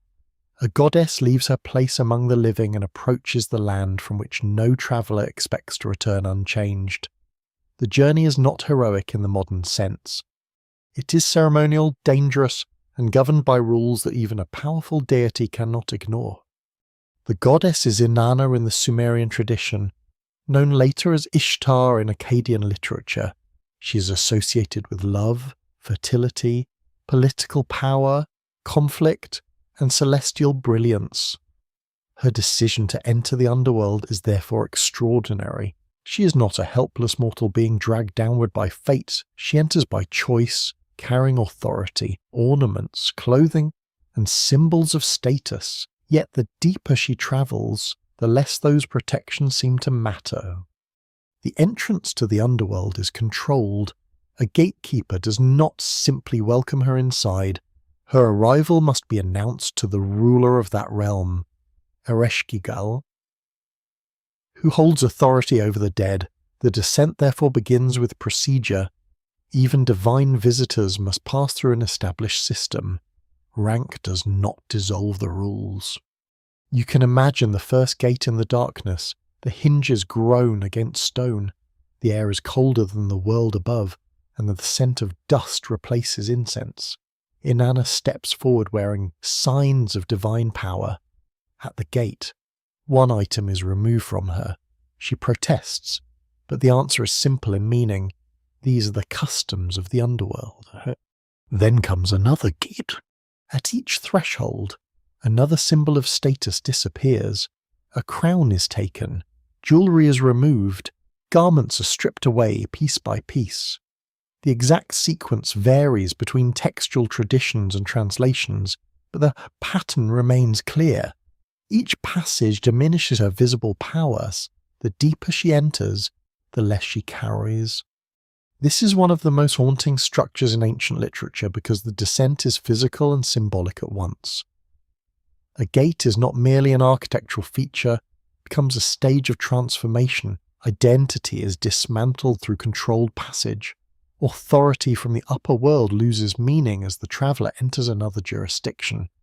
Scholars at institutions including Oxford University and Yale University have studied the descent traditions as part of a broader Mesopotamian understanding of divine power, death, fertility, and ritual transformation.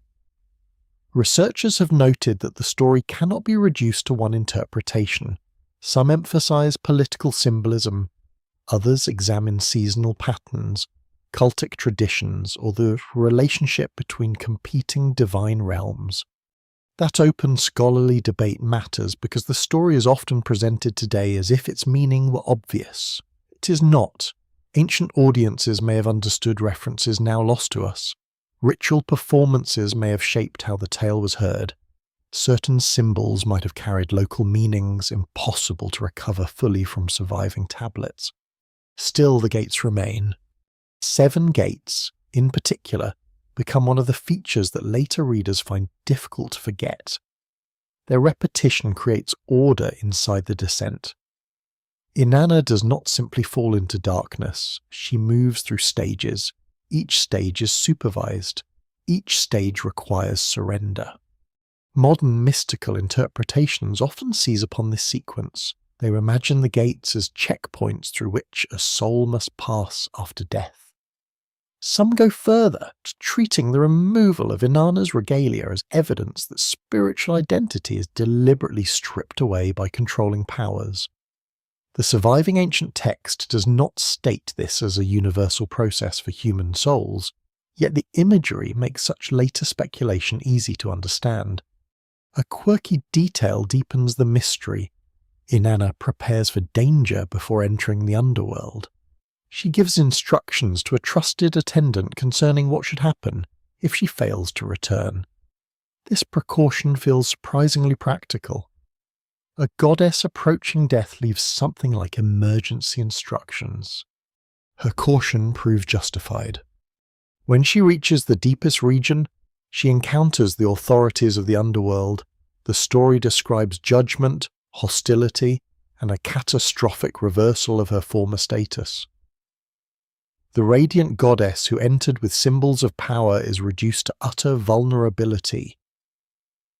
The exact language differs between versions, but the narrative meaning is unmistakable. The realm below possesses laws stronger than her usual privileges. This is a crucial point. The underworld is not chaotic. It is organized. There is a ruler. There are gates. There is a gatekeeper. There are decrees. There are judges or divine authorities in some versions and related traditions. There are procedures surrounding entry and departure. Death, in this literary imagination, is governed rather than random. That structure creates the deepest connection with later theories of hidden control. A modern reader sees an ordered realm through which beings pass under supervision. Ancient listeners may instead have heard a story about the limits of divine power, the inevitability of death, or the dangerous crossing between cosmic regions. The difference lies not in the imagery, but in the interpretation. You can feel how easily the story changes when translated into modern language. Gate becomes checkpoint, judge becomes controller, descent becomes processing, removal of garments becomes stripping identity, underworld becomes containment zone. None of these translations is entirely absurd as metaphor, yet together they create a system the ancient text never explicitly describes. The original story is more ambiguous and therefore more powerful. Inanna is not merely a prisoner, she is also a transgressor entering a realm where another deity rules. Her suffering reflects boundaries between divine jurisdictions. Her fate shows that even gods operate inside limits. This idea would have resonated in a world of city territories, temple estates, political borders, and competing authorities. Crossing into another domain meant entering someone else's law. The underworld magnifies that reality into cosmic form. You stand beside the imagined seventh gate as the final barrier opens. There is almost nothing left of the magnificent figure who began the descent. Titles have lost their force, Ornament has lost its force, reputation has lost its force, only the traveller remains. Perhaps that is why the story survives with such emotional power. Death removes distinctions. Kings, servants, priests, soldiers, and farmers all face the same fundamental boundary. Wealth can decorate burial, but it cannot cancel mortality. Records from Mesopotamian literature repeatedly confirm that the underworld was viewed as a realm with its own rulers and inhabitants. Ereshkigal holds particular importance as its queen, while other deities appear in judicial or administrative roles depending on the text. The details vary, but the concept of structured authority is persistent. Yet the story also contains movement in the opposite direction. Inahana does not simply vanish forever. Her absence creates consequences in the world above, and efforts begin to restore her. Divine intervention, negotiation, and substitution become part of the larger narrative. The boundary of death appears powerful, but not entirely simple. That complexity is essential. If the tale described nothing but imprisonment, the later prison interpretation would fit much more easily. Instead, the story speaks about exchange, consequence, authority, vulnerability, and return. It behaves more like a myth of cosmic balance than a manual describing posthumous detention. For a moment, the darkness around the gates grows quiet. You hear only the imagined scrape of stone and the measured footsteps of someone moving deeper beneath the earth. There is no shouting, no monster leaps from the shadows. The unease comes from procedure. One gate opens because another has closed behind it. One symbol of power disappears because the traveller has entered a place where that symbol no longer applies. The descent continues through rules that are never fully explained. Perhaps this is what makes the story so unsettling. It does not suggest that death is chaos. It suggests that death has an order.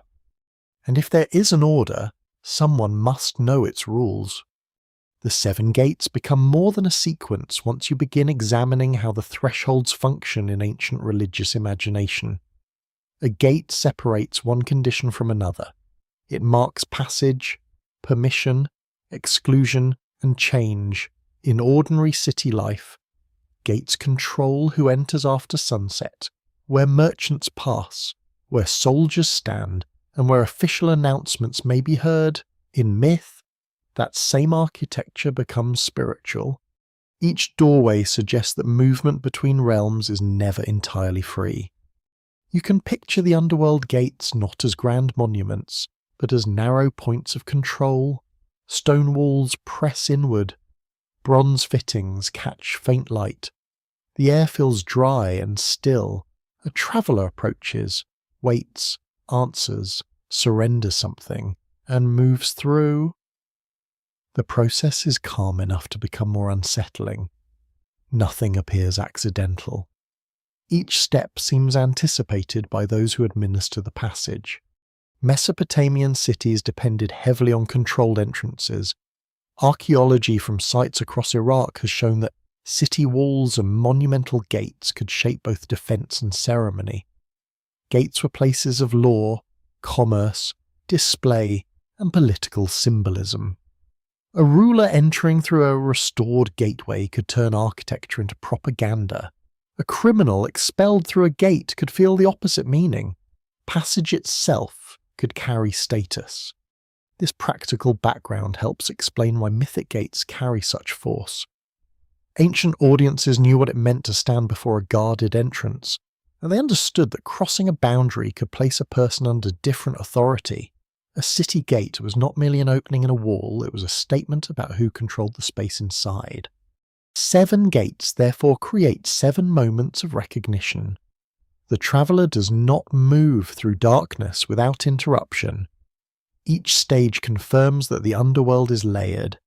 Authority is repeated until resistance becomes pointless. The pattern resembles ritual because repetition transforms a simple act into something solemn.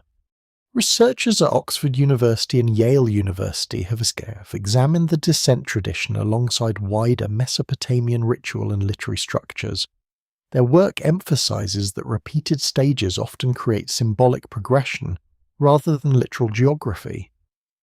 The 7 gates may therefore communicate completeness, humiliation, transition, or transformation without requiring 7 physically mapped chambers beneath the earth. That uncertainty remains an open scholarly debate. Some specialists treat the gates primarily as literary devices that structure the descent. Others explore possible ritual parallels, especially ceremonies involving clothing, status, or sacred movement. There is no divine instruction manual explaining exactly how ancient audiences understood every gate.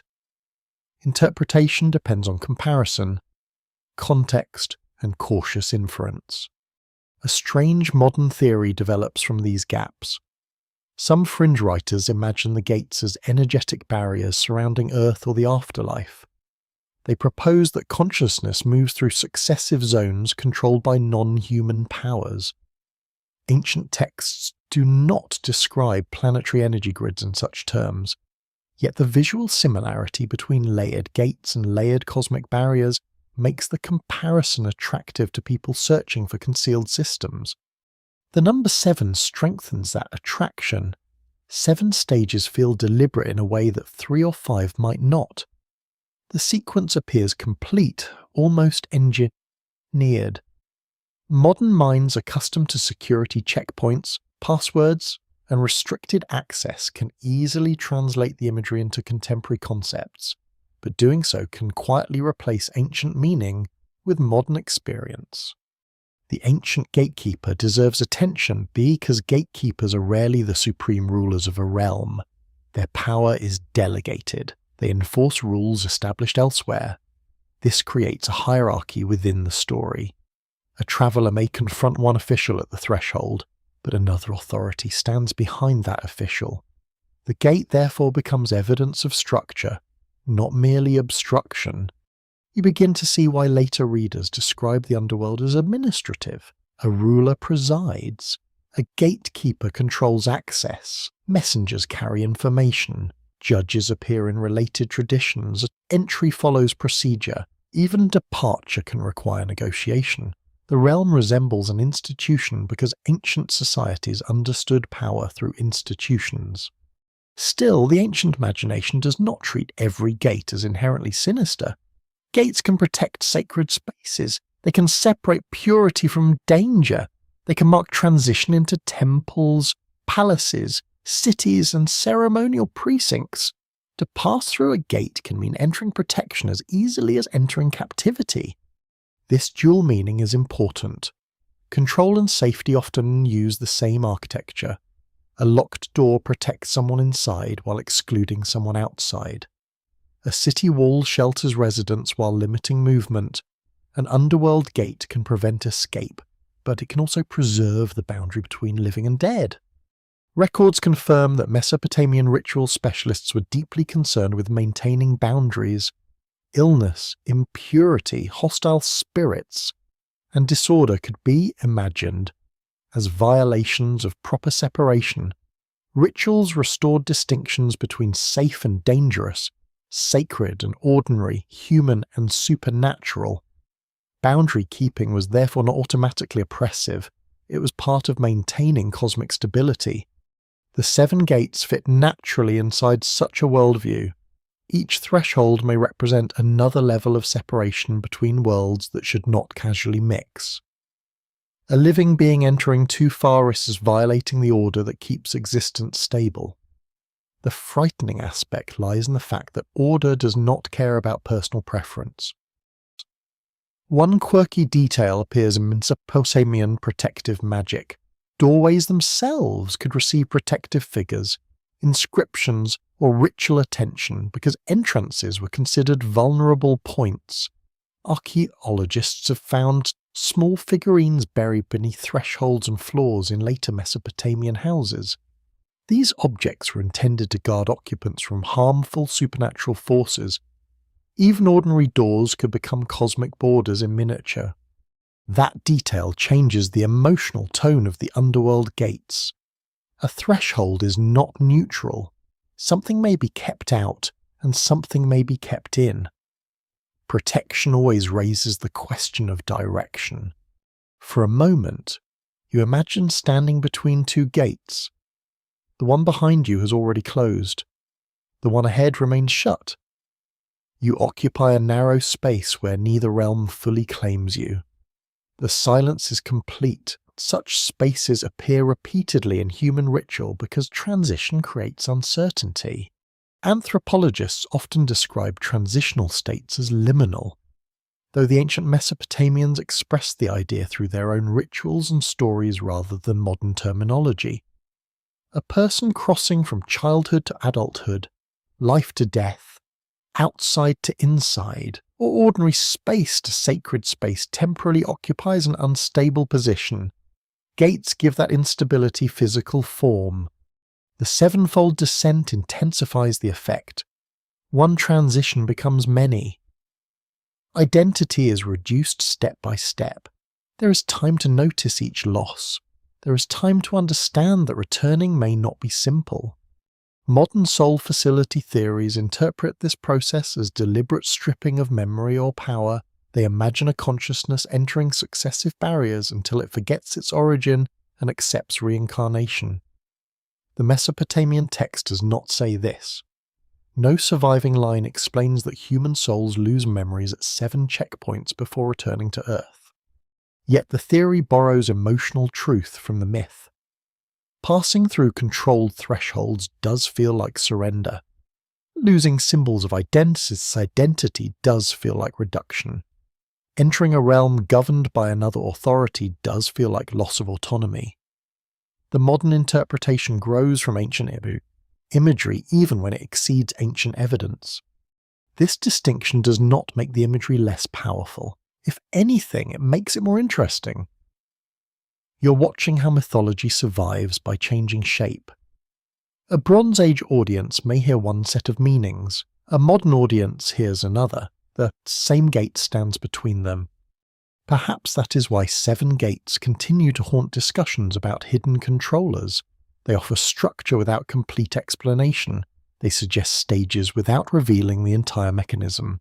They place authority at each threshold while leaving the highest authority partly unseen.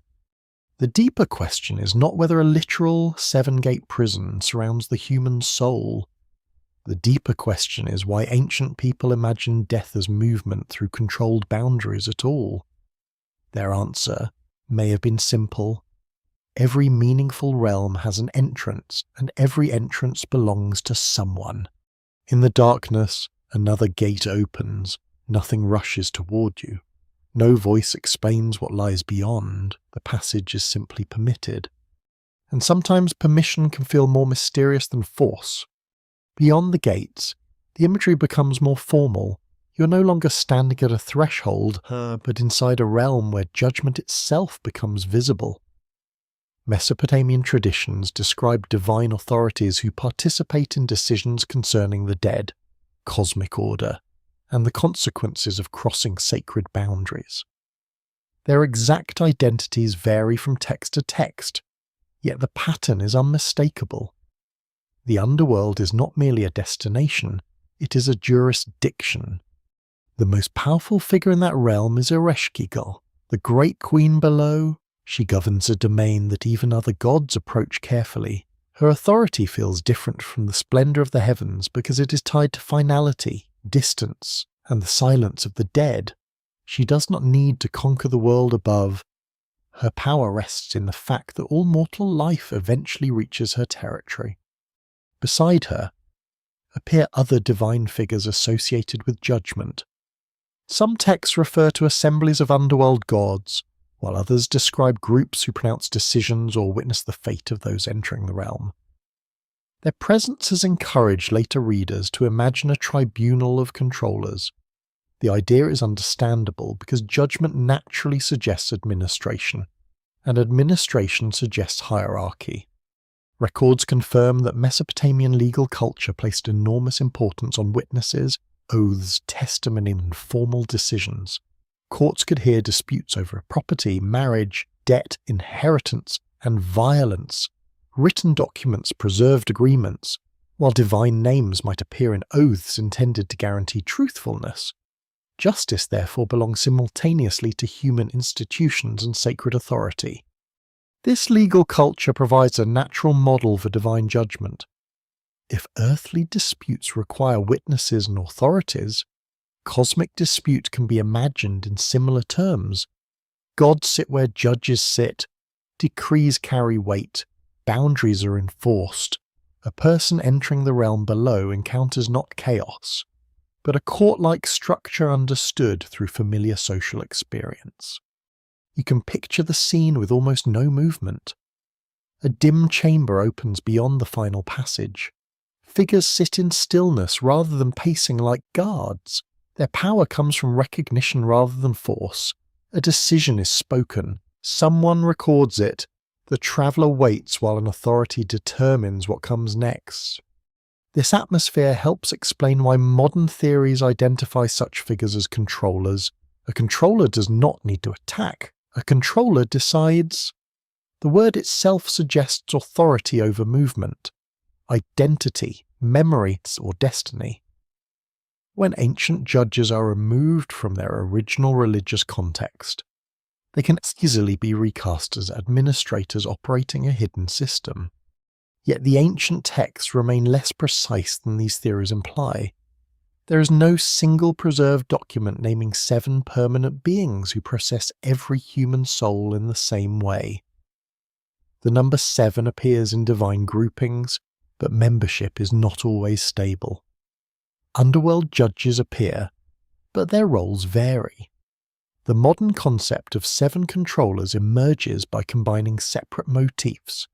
Scholars at the University of Chicago, Oxford University, and Yale University have examined these divine assemblies through mythological, lexical, and ritual sources. Their studies show that titles can shift meaning across centuries. A divine figure described as a judge in one context may appear in another role elsewhere. The ancient religious system was broad enough to permit overlapping identities. That flexibility is part of the scholarly debate. Researchers continue asking whether certain groups represent formal theological institutions or simply poetic gatherings of prominent gods. A phrase that sounds administrative to a modern reader may have functioned primarily as literary emphasis. Ancient scribes did not leave an explanatory handbook describing every title. The uncertainty becomes even greater because texts survive unevenly. Some compositions are known from multiple copies, while others remain fragmentary. One city may preserve a tradition that another city modifies. Later Babylonian scribes may copy older material while adapting divine names to their own religious environment. This shifting evidence makes fixed lists risky. If one modern writer selects 7 names from one source and another selects 7 from a different source, both can claim ancient support while describing different systems. The number stays the same, but the identities change. That problem appears often in fringe interpretations. One list may include An, Enlil, Enki, Inanna, the moon god, the sun god, and another major deity. Another list may replace several figures with underworld judges or destructive spirits. The result often depends less on one tablet than on the interpreter's preferred theory. A quirky detail reveals how fluid divine identities could become. Gods sometimes acquire titles that belong to the functions of other deities, especially when political or theological traditions merge. A powerful city god might absorb characteristics once associated with older figures. Divine personalities could accumulate like royal honours, making simple classification increasingly difficult. This is not evidence of confusion among ancient people. It reflects a religious world capable of synthesis. A god could remain distinct while also incorporating older powers. The system behaves less like a modern registry and more like a living tradition shaped by politics, ritual, poetry, and memory. Judgment itself also differs from later ideas of moral accounting. The underworld does not consistently function as a courtroom where every deed from life is weighed against an ethical code. ancient Mesopotamian beliefs focus more strongly on mortality, status, divine order, and proper burial. The dead belong below because they are dead, not necessarily because they have been convicted. This distinction matters greatly. A tribunal of controllers sounds like a system designed to evaluate souls. Mesopotamian underworld authorities often serve another purpose. They maintain the order of the realm, enforce boundaries, and participate in decisions affecting those who enter. Governance is present, but universal moral sentencing is not clearly the central mechanism. You may begin to sense how two interpretations can grow from the same material. The historical reading sees divine judges reflecting earthly institutions and cosmic hierarchy. The modern esoteric reading sees hidden administrators managing consciousness. Both begin with the presence of authority, but they travel in very different directions. Perhaps the emotional appeal of the second reading comes from something ancient people also understood. Human beings dislike being judged by powers they cannot question. An invisible verdict feels frightening because its reasoning may remain inaccessible. You experience the result without seeing the deliberation. Mesopotamian prayers sometimes express this anxiety. A suffering person may confess uncertainty about which divine rule has been broken. The offence may be unknown, the punishment is real, but the cause remains hidden. Such texts reveal a world in which divine expectations are not always transparent to humans. This creates a subtle form of helplessness. A person can perform rituals, seek advice, make offerings, and pray for relief, yet still remain unsure why misfortune occurred. The system appears structured, but not fully understandable. It's possible that this psychological pattern helps explain why later theories of hidden control feel persuasive. A secret system explains unexplained suffering by placing decision-makers behind events. The world may seem less random, even if the explanation becomes darker. Still, Bashir, the ancient evidence does not force that conclusion. Divine judgment can reflect ordinary religious concerns about order, death, legitimacy, and the limits of human knowledge. The presence of judges does not automatically imply a concealed prison. For a moment, imagine the chamber again. No chains hang from the walls, no machinery hums beneath the floor. There are only figures associated with authority, a traveller awaiting a decision, and a silence heavy enough to make every movement feel significant. That simplicity is more unsettling than elaborate speculation.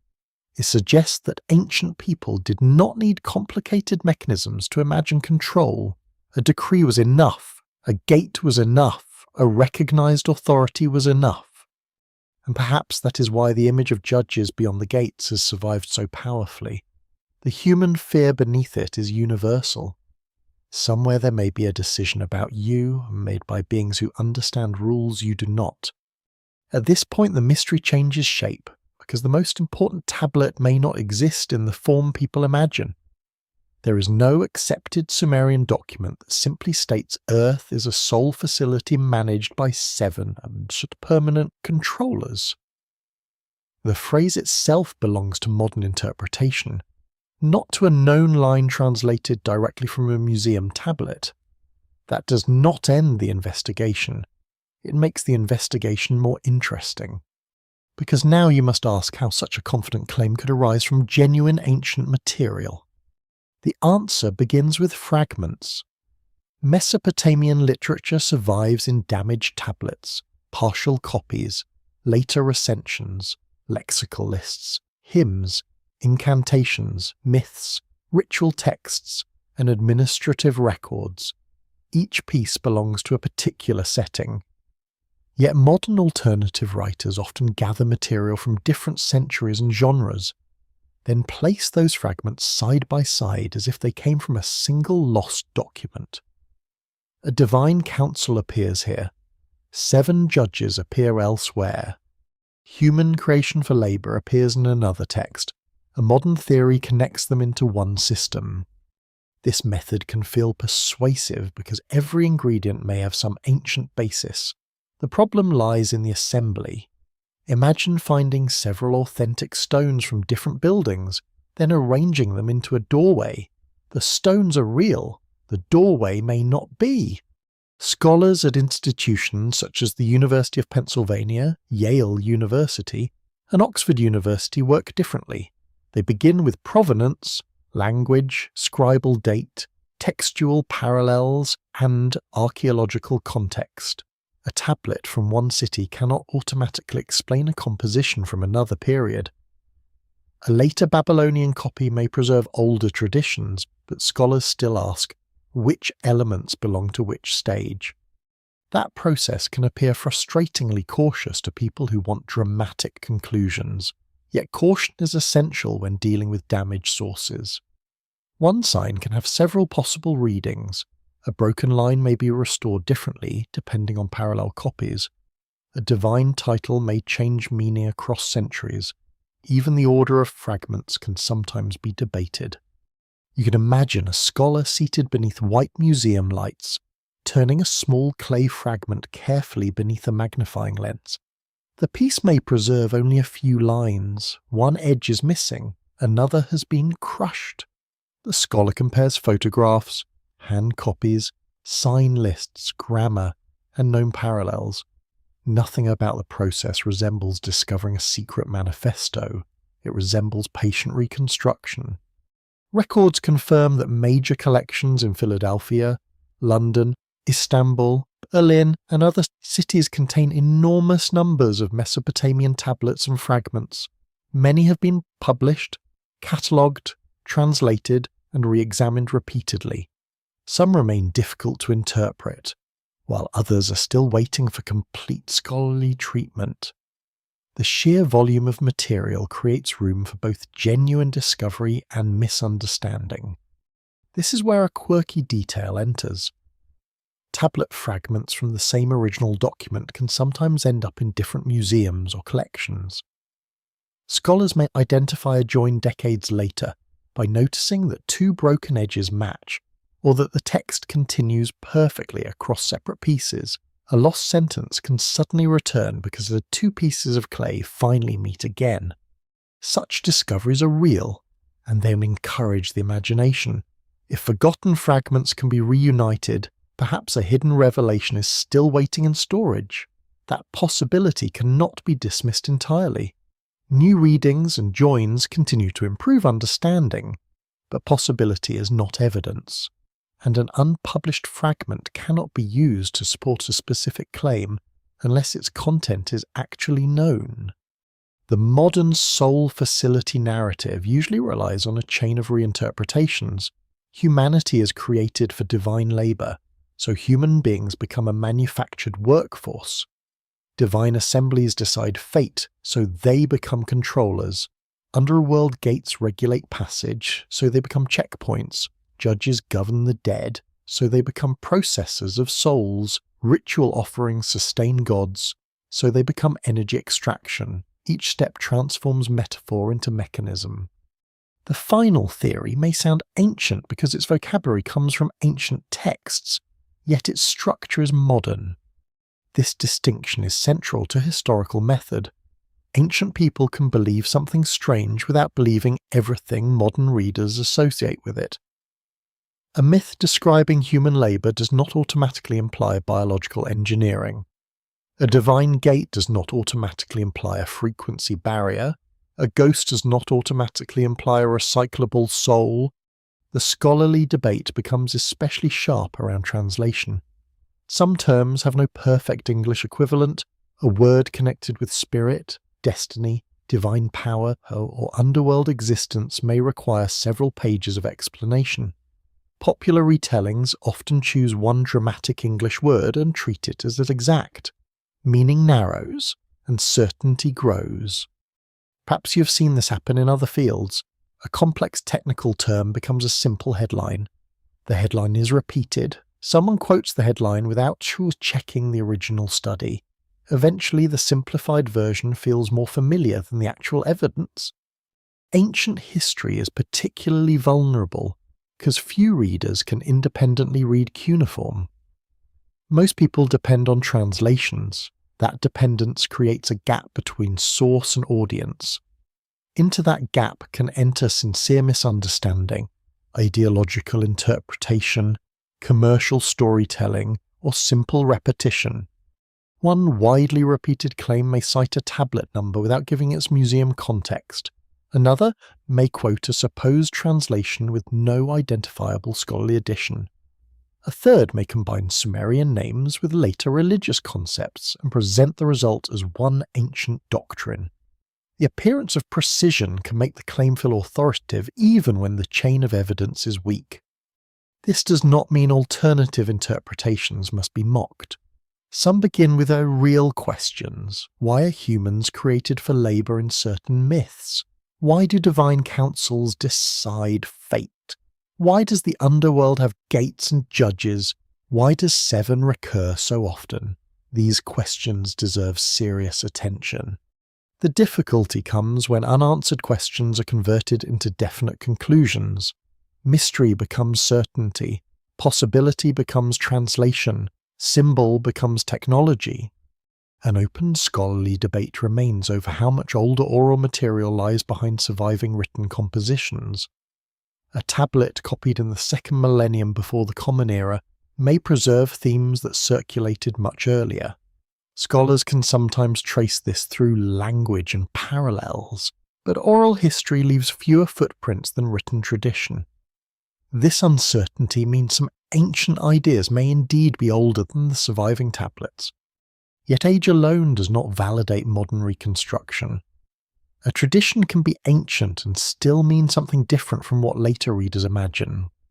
You are now standing in a peculiar middle ground. On one side lies a genuine Mesopotamian archive filled with gods, labour, fate, death, judges, ritual, and cosmic order.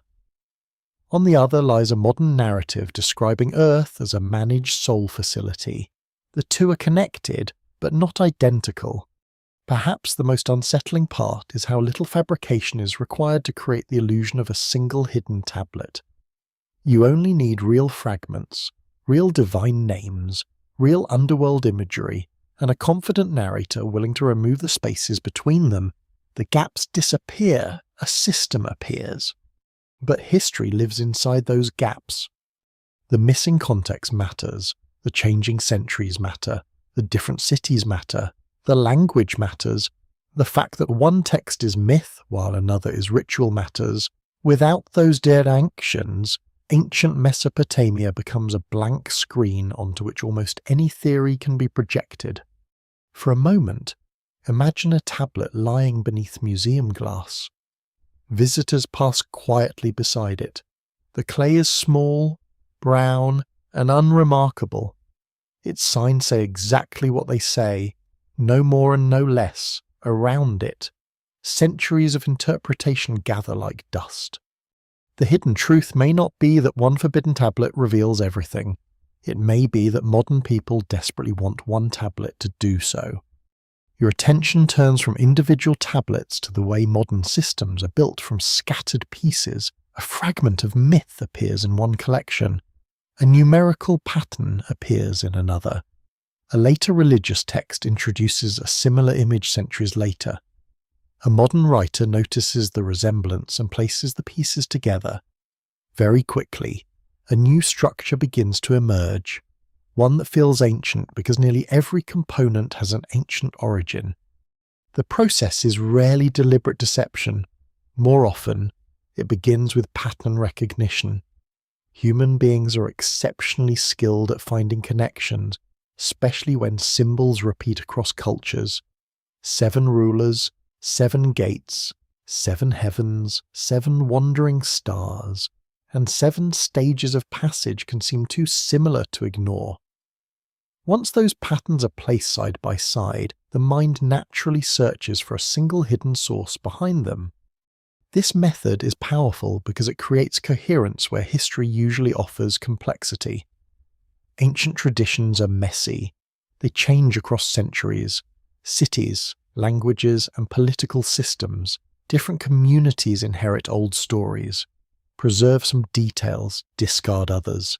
and add new meanings. A modern reconstruction can remove that messiness by arranging everything into a single elegant design.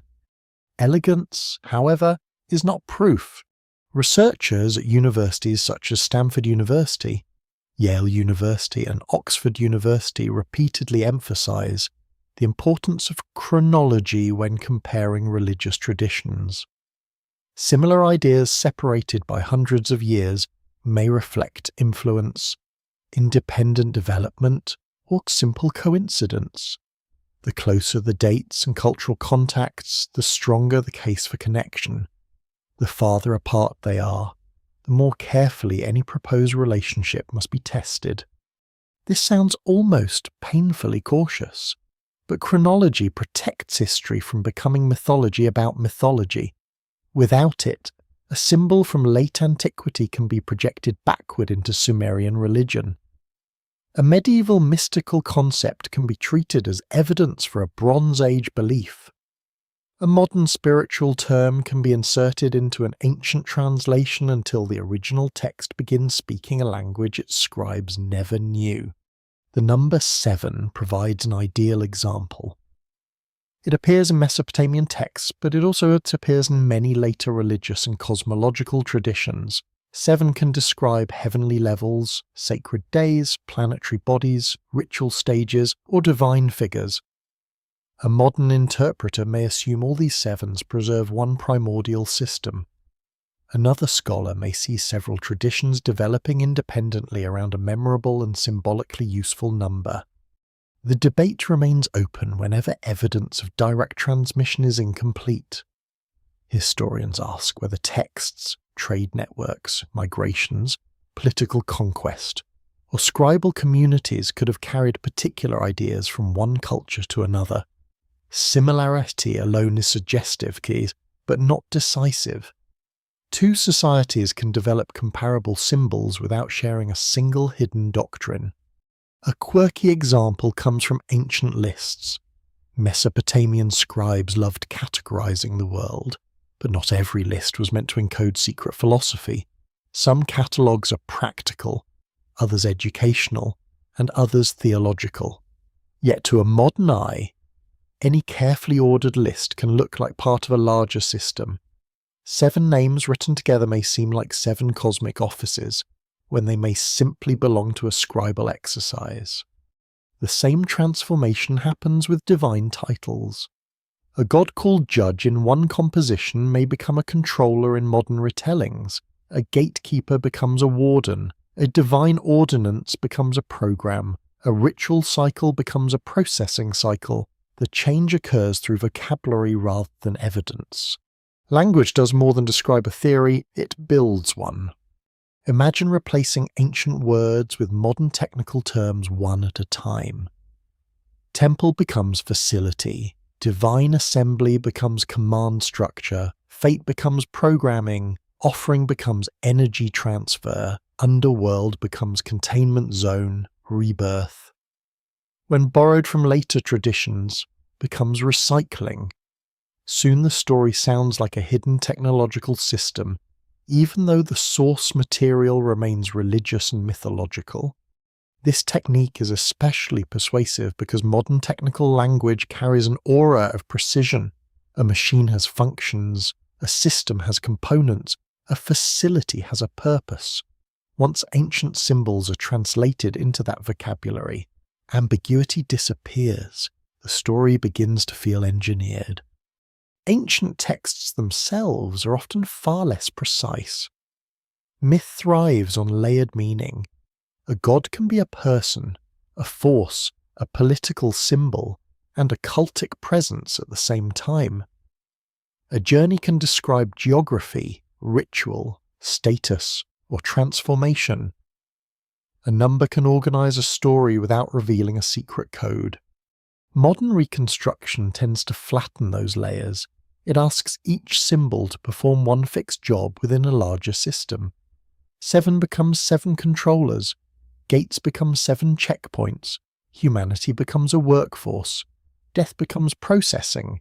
The result is internally coherent, but coherence can be created by the interpreter. Records from comparative religion show that later traditions frequently reinterpret older material. New religious movements borrow names, symbols, and cosmologies while changing their meanings. This is not unusual. Cultures have always recycled sacred language. What changes is the framework surrounding it. A Mesopotamian god can therefore survive long after the original temple disappears. The name may enter another language. The character may merge with another deity. A later writer may reinterpret the figure through a completely different theology. Centuries later, a modern author may treat all those forms as evidence of one continuous identity.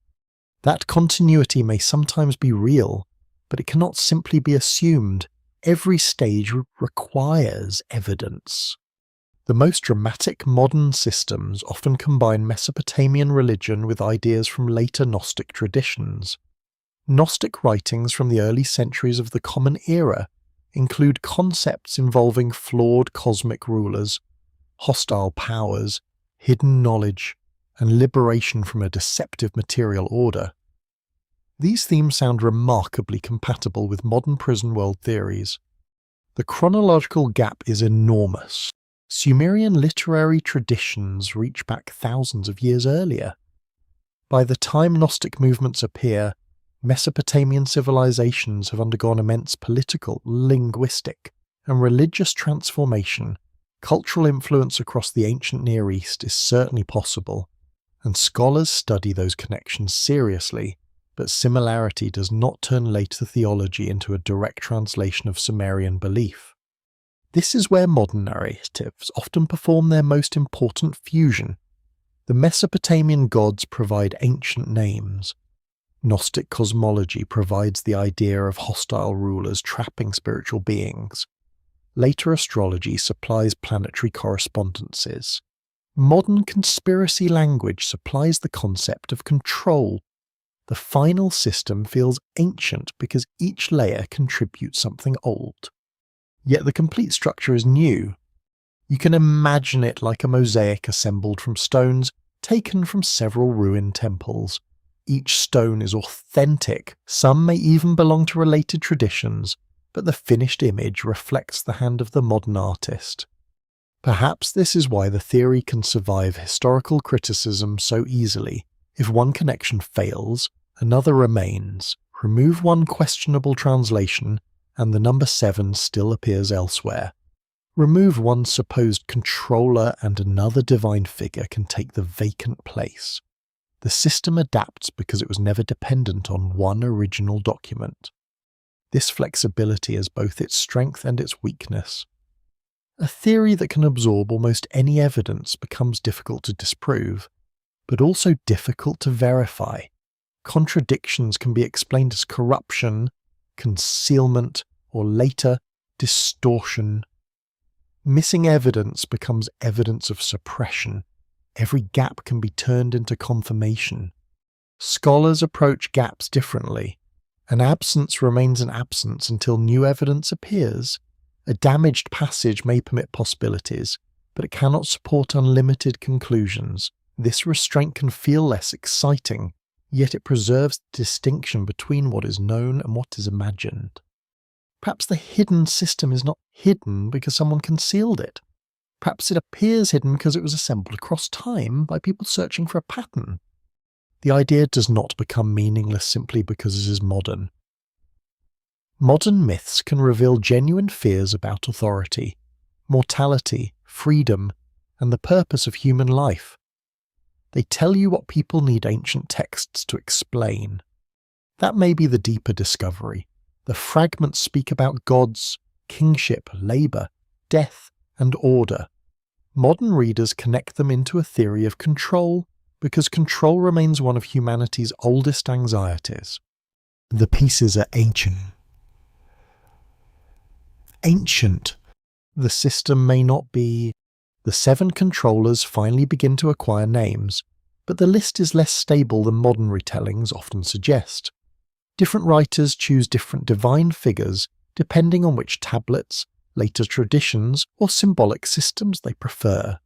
One reconstruction usually begins with An, Enlil, Enki, Inanna, the moon god, the sun god, and a seventh major deity associated with war, underworld power, or planetary symbolism.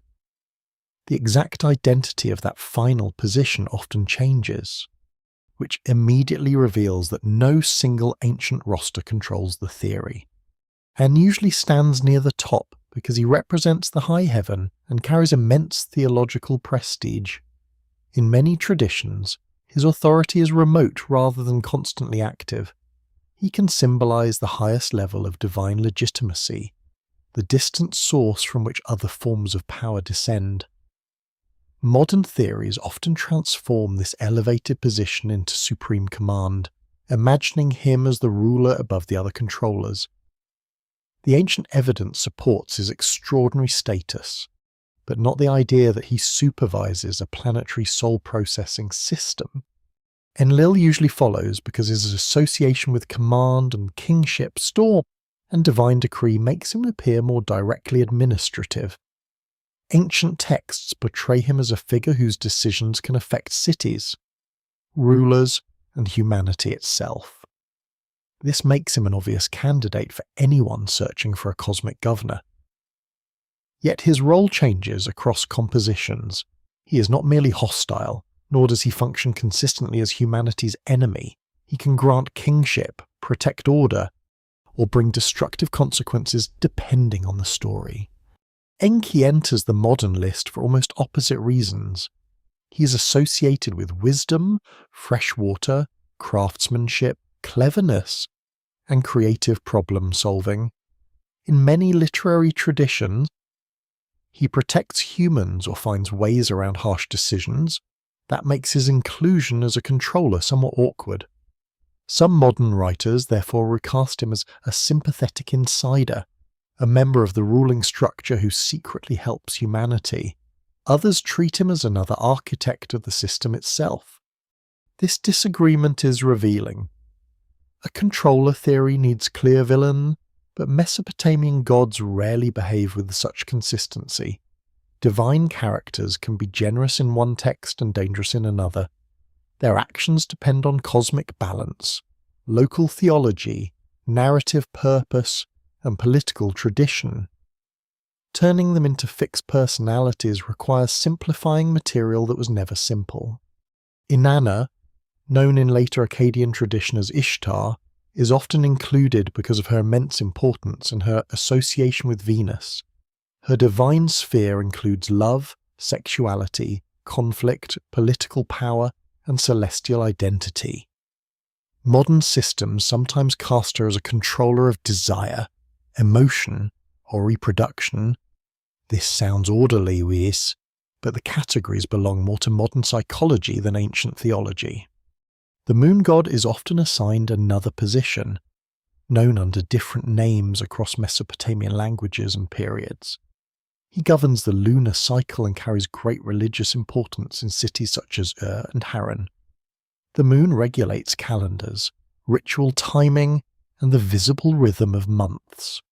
Modern theories sometimes reinterpret this calendrical authority as control over cycles of incarnation or memory. Ancient sources do not make that connection directly. The lunar god is important because time, fertility, ritual, and celestial observation matter deeply in Mesopotamian life. A monthly cycle can structure human activity without becoming a machine for recycling souls. The sun god is another frequent candidate because sunlight naturally connects with seeing, truth, and judgment. In Mesopotamian religion, the solar deity is strongly associated with justice. He travels across the sky and sees what humans hide. Judges, oaths, and legal authority therefore connect easily with his divine character. Modern interpretations transform this power of observation into surveillance. The sun becomes an all-seeing administrator, watching humanity from above. The change sounds small, but it shifts the emotional meaning completely. Ancient justice becomes modern monitoring. Records confirm that celestial gods were among the most important figures in Mesopotamian religion. Their temples, hymns, astronomical associations, and royal connections are extensively documented. Scholars at the University of Chicago, Yale University, and Oxford University have studied these traditions through literary texts, inscriptions, and astronomical sources. The evidence for their importance is strong. The evidence for a fixed seven-controller council is not. The seventh position causes the greatest trouble.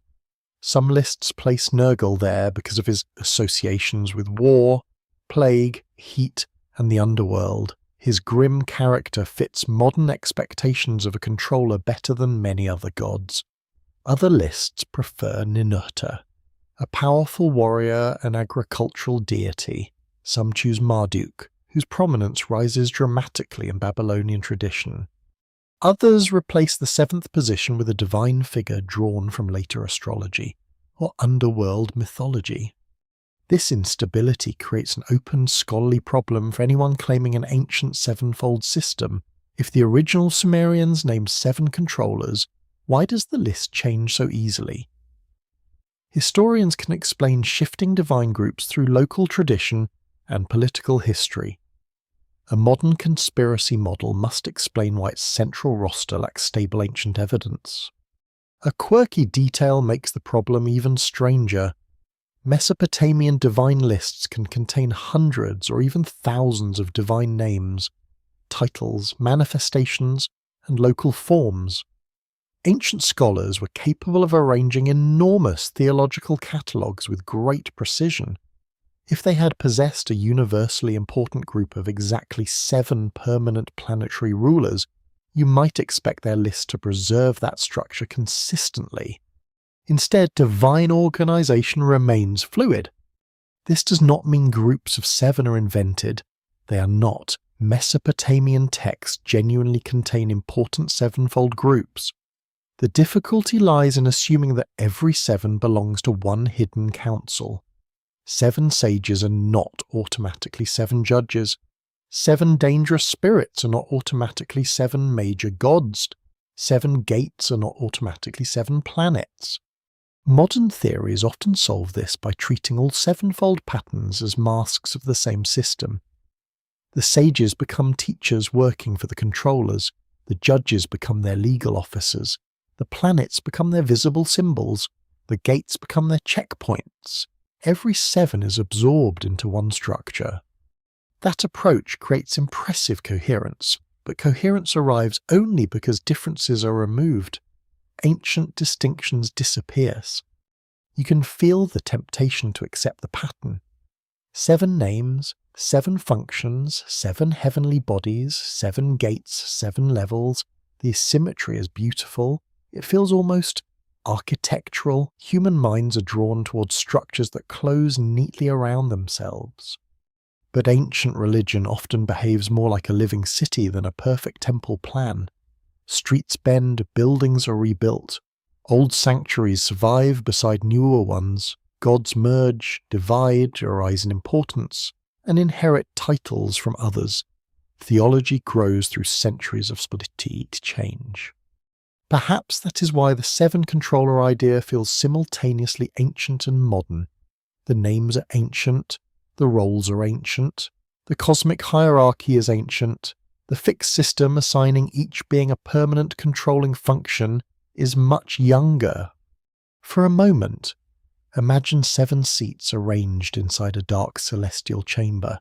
One belongs to heaven, another to command, another to wisdom, another to desire, another to the moon, another to judgment, and the last remains uncertain. The image feels complete until you notice the empty nameplate. That uncertainty matters. A true ancient roster should become clearer the closer you move toward the sources. Instead, this one becomes less certain. Names shift, functions overlap, local traditions interfere. Later theology rewrites older arrangements. The 7 controllers therefore emerge not as a single revealed council, but as a modern reconstruction built from several genuine divine figures. Their ancient identities remain powerful, complex, and deeply rooted in Mesopotamian religion. The mystery is not whether these gods existed in the religious imagination. They clearly did. The mystery is who first decided they belonged in the same room. The names of ancient gods do not remain frozen in one civilization. They travel. Empires expand. Languages change. Priests reinterpret inherited traditions, and old divine figures acquire new titles in unfamiliar cities. A god remembered in one century may appear differently several hundred years later. This movement matters because modern theories often place Babylonian, Assyrian, Greek, Gnostic, and later esoteric ideas beside Sumerian material as though all of them belong to one uninterrupted system. Historical continuity did exist across Mesopotamia, but continuity does not mean sameness. Sumerian religious traditions influenced later Akkadian, Babylonian, and Assyrian cultures deeply. Older compositions were copied in new languages. Divine names were translated or paired with related figures. Royal courts preserved ancient myths because antiquity itself carried authority.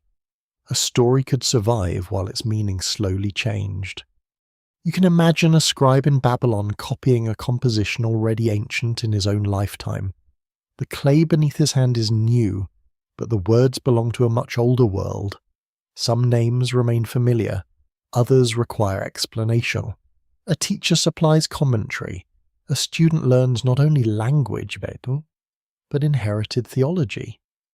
The act resembles restoring an old painting while continuing to live inside the culture that painted it. Records confirm that Mesopotamian scribes preserved Sumerian as a learned and sacred language long after it ceased to be spoken conversationally. Scholars at Yale University, Oxford University, and the University of Chicago have examined bilingual lexical lists and literary tablets demonstrating this long afterlife. The scribal tradition functioned almost like a bridge connecting later Mesopotamian intellectual culture with a much older linguistic past. That bridge, however, is not perfectly transparent. Every transmission carries interpretation. A later scribe may understand an ancient divine title through contemporary theology. A ruler may emphasize a god whose political importance has recently increased.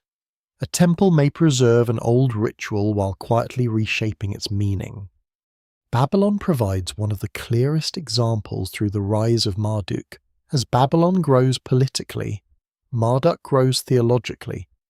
In later tradition, he assumes an increasingly exalted place within the divine hierarchy. Older divine functions can be absorbed into his identity, and creation itself can be retold around his authority. Political centralization finds a reflection in heaven. Assyria develops its own version of this process. The national god Ashur acquires immense ideological importance, especially within royal inscription. Assyrian kings present military expansion as something supported by sacred authority. The divine world remains connected with inherited Mesopotamian tradition, yet political theology adapts it to imperial needs. This fluidity becomes crucial when modern writers speak of ancient controllers as if their positions never changed. Divine rank was not static. Religious systems responded to history. If cosmic rulers were understood through earthly institutions, then changing institutions naturally produce changing cosmic emphasis. The Greek world adds another layer. After Alexander the Great's conquests, Greek and Mesopotamian intellectual traditions come into closer contact. Cities in the Near East become places where languages, astronomical knowledge, religious practices, and philosophical ideas mingle. Babylonian celestial observation influences wider ancient astronomy and astrology, while Greek concepts introduce new interpretive frameworks. Here, the 7 visible wandering celestial bodies become especially important. The sun, moon, and 5 planets visible without instruments form a recognizable celestial group. Later astrological traditions connect these bodies with divine personalities and human fate. the number 7 begins to feel increasingly systematic because astronomy itself provides a visible sevenfold structure. A quirky detail appears in the names of the days of the week. In several later traditions, days become associated with planetary powers, and traces of these connections still survive in modern languages. People who never think about ancient astrology continue moving through a calendar carrying faint echoes of planetary religion. The old heavens have a remarkable talent for hiding inside ordinary schedules. Yet this planetary system should not be projected carelessly backward into the earlier Sumerian period. Mesopotamian astronomers certainly observed celestial bodies, but the precise theological structures associated with them developed over time. A later sevenfold planetary arrangement cannot simply be treated as proof that early Sumerians believed in 7 planetary controllers governing human souls. The chronological distance grows even wider when Gnostic traditions enter the picture. In the first centuries of the Common Era, several religious movements around the Eastern Mediterranean developed cosmologies in which the material world could be portrayed as flawed, deceptive, or governed by lesser cosmic powers.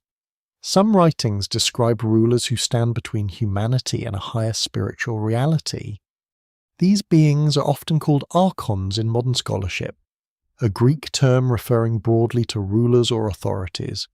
They belong to a religious environment shaped by Hellenistic philosophy, Jewish traditions, Christianity, astrology, and other currents.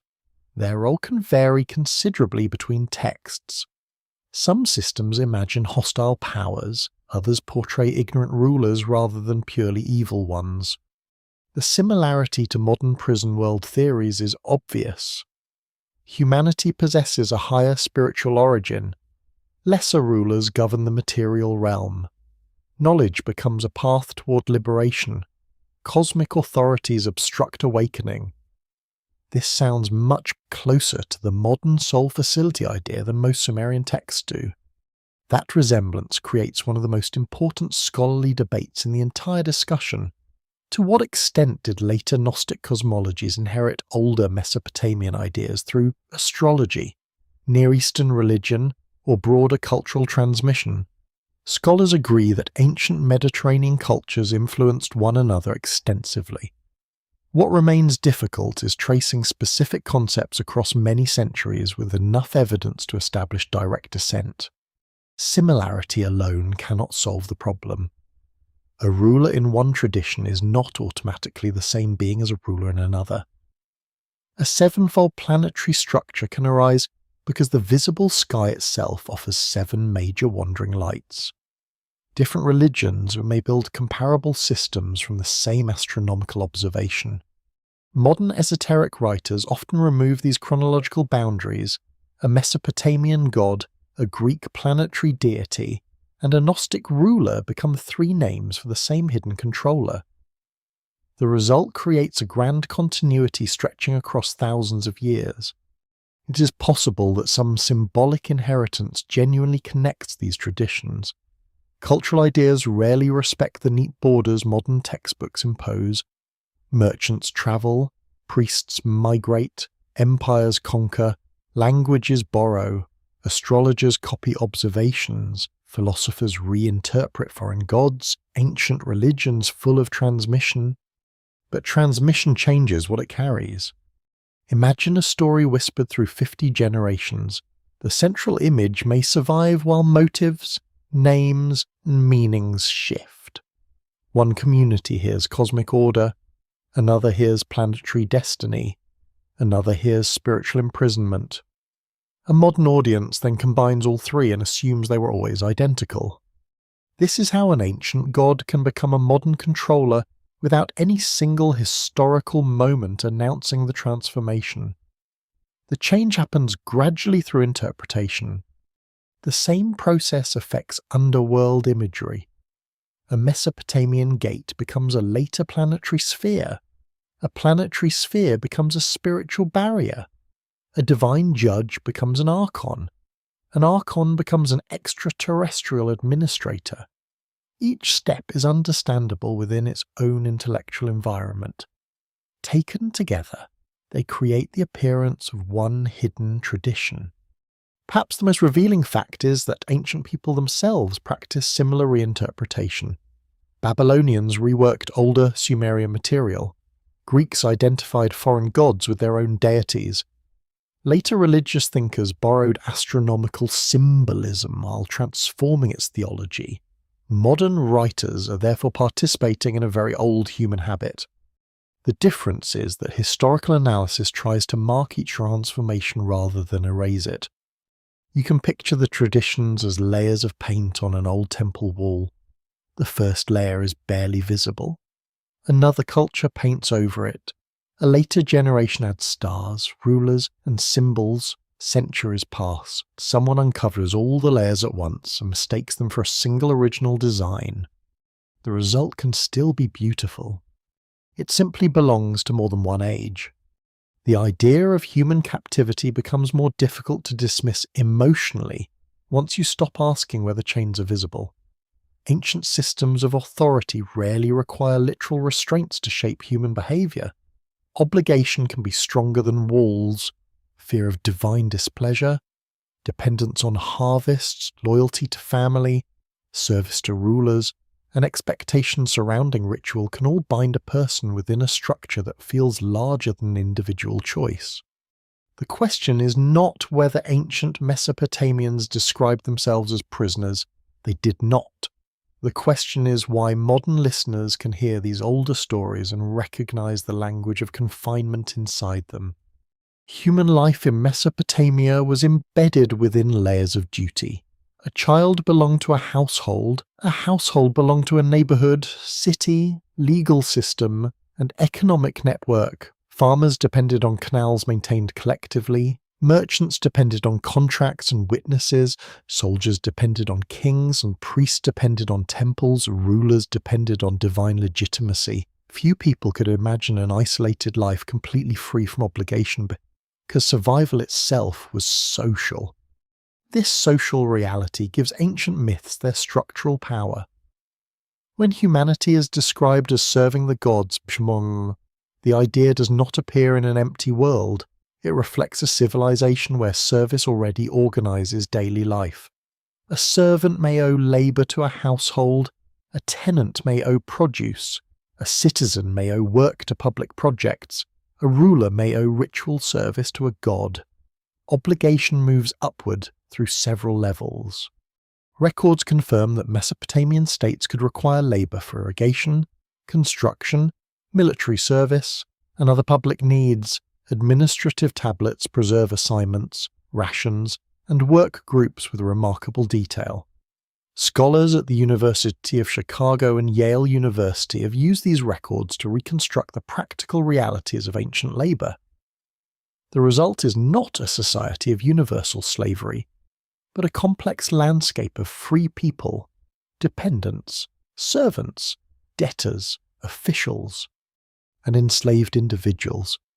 That complexity matters because modern prison theories often flattened all ancient labor into enslavement.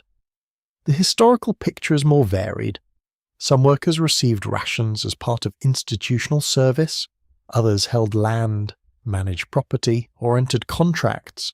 Social status could differ greatly between city, household, profession, and period. Still, hierarchy remained powerful. You can feel it in the imagined sound of sandals crossing a palace courtyard before dawn. A messenger waits with a tablet, a worker carries bricks, a brewer delivers jars, a scribe checks names against a list. No one sees the whole system at once, but each person supports it through a small task. The structure survives because thousands of ordinary actions continue without needing constant force. This is where the language of control becomes subtle. A system can shape human life through expectations that feel natural. People grow up inside them. Ritual calendars determine important days. Family responsibilities define honor. Temple obligations define sacred order. Political authority defines law. The structure does not need to announce itself as captivity because it presents itself as reality. Modern theories reinterpret this condition through the idea of a managed human population. They ask whether ancient stories preserve a memory of beings who designed society to keep humanity obedient. Some versions describe humans as biological workers. Others imagine emotional energy being harvested through fear, conflict, worship, or suffering. These claims go far beyond what Mesopotamian texts directly state. Yet the emotional logic behind them is easy to understand. If humans are created to work, if rulers supposed claim divine approval, if fate can be decreed, and if the dead enter another governed realm, then freedom seems difficult to locate. The entire human experience appears enclosed within authority. One fringe tidbit pushes this idea further. Some modern writers argue that ancient temple offerings represent literal feeding arrangements between humans and non-human beings. They interpret bread, beer, incense, and animal offerings as evidence that higher powers depended on human production. From there, the theory expands into invisible forms of nourishment involving attention, devotion, or emotion. Ancient ritual evidence does not support such energetic harvesting in a direct sense.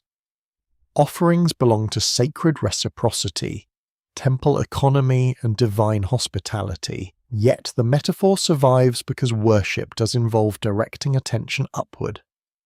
The gods receive songs, food, praise, and ceremony. Humans invest time, labor, and emotion in maintaining the relationship. This raises an open scholarly debate about how ancient people experienced divine service psychologically. Did ordinary worshippers feel burdened by ritual obligations, comforted by them, or both?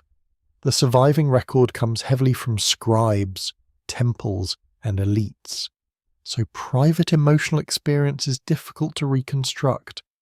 Prayers reveal fear and dependence, but also gratitude, devotion, and hope. That ambiguity prevents a simple answer. A person can feel protected and constrained by the same system. Family duties can provide identity while limiting choice. Political order can provide security while demanding obedience.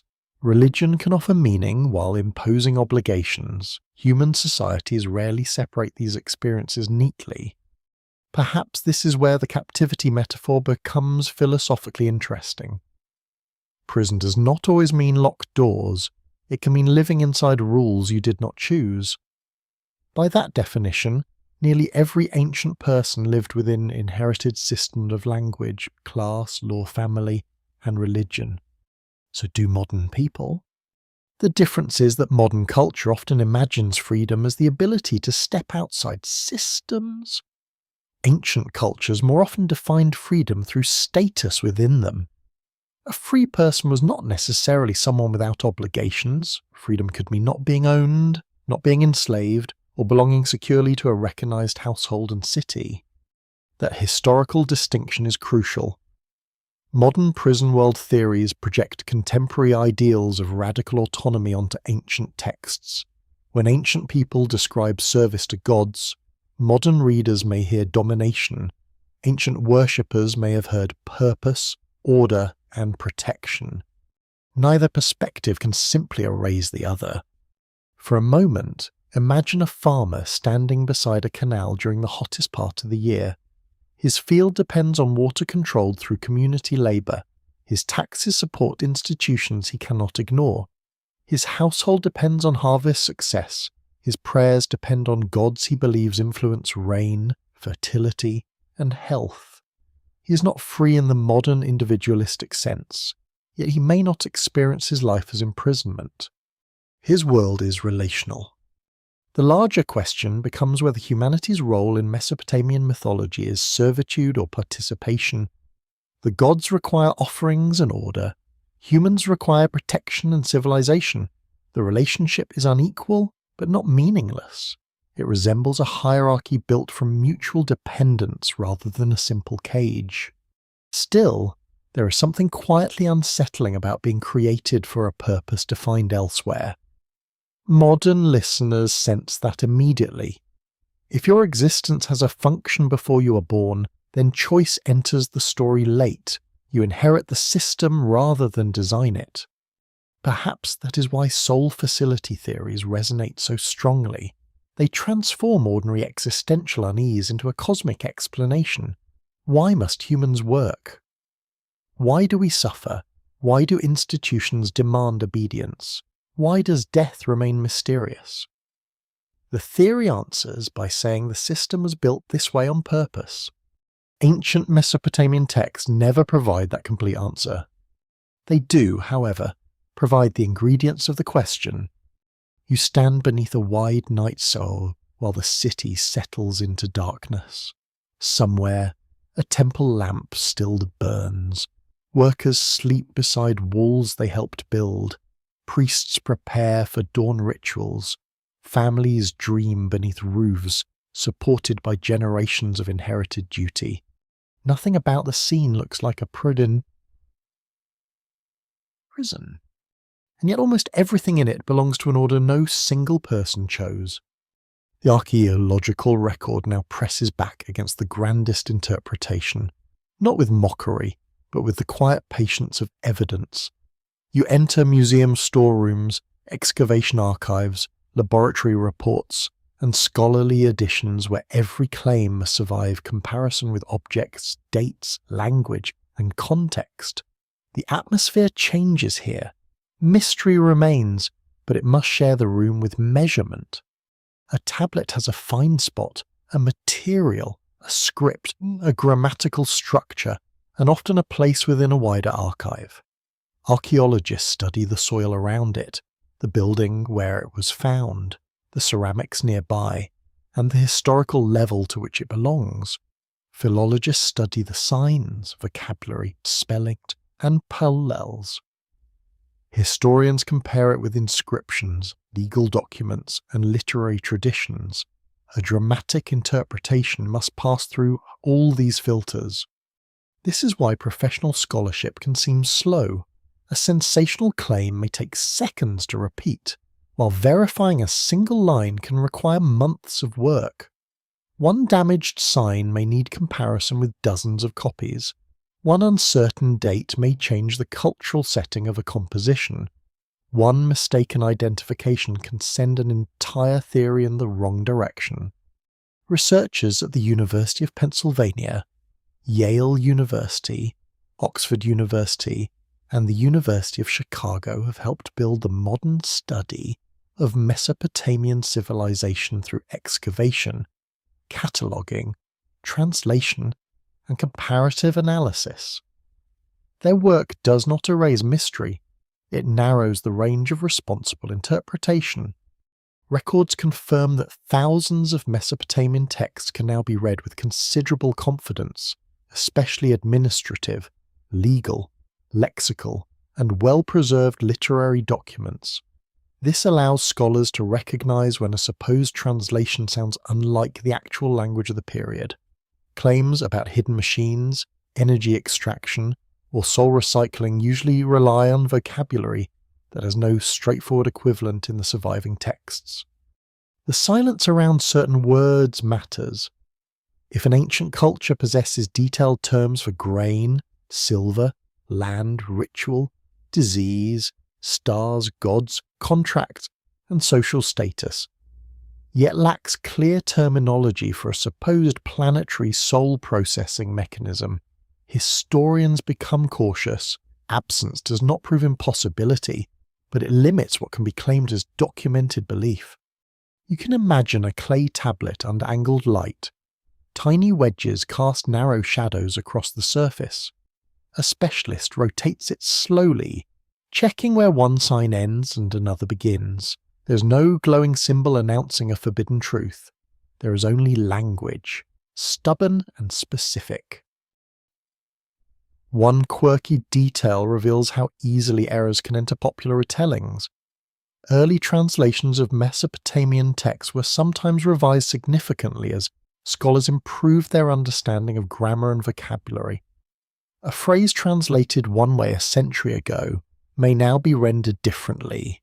Ancient language study develops, which means outdated interpretations can continue circulating long after specialists have moved on.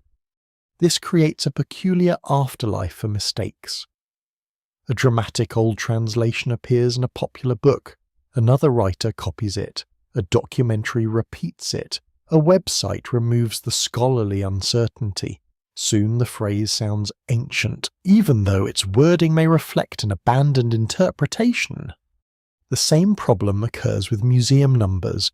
A tablet identifier can create an impressive appearance of precision, yet citing a number does not prove the interpretation is accurate. The crucial questions remain simple. What does the tablet actually say? What language is it written in? What period does it belong to? What genre is it? How do specialists translate the relevant lines? These questions often weaken the strongest controller claims.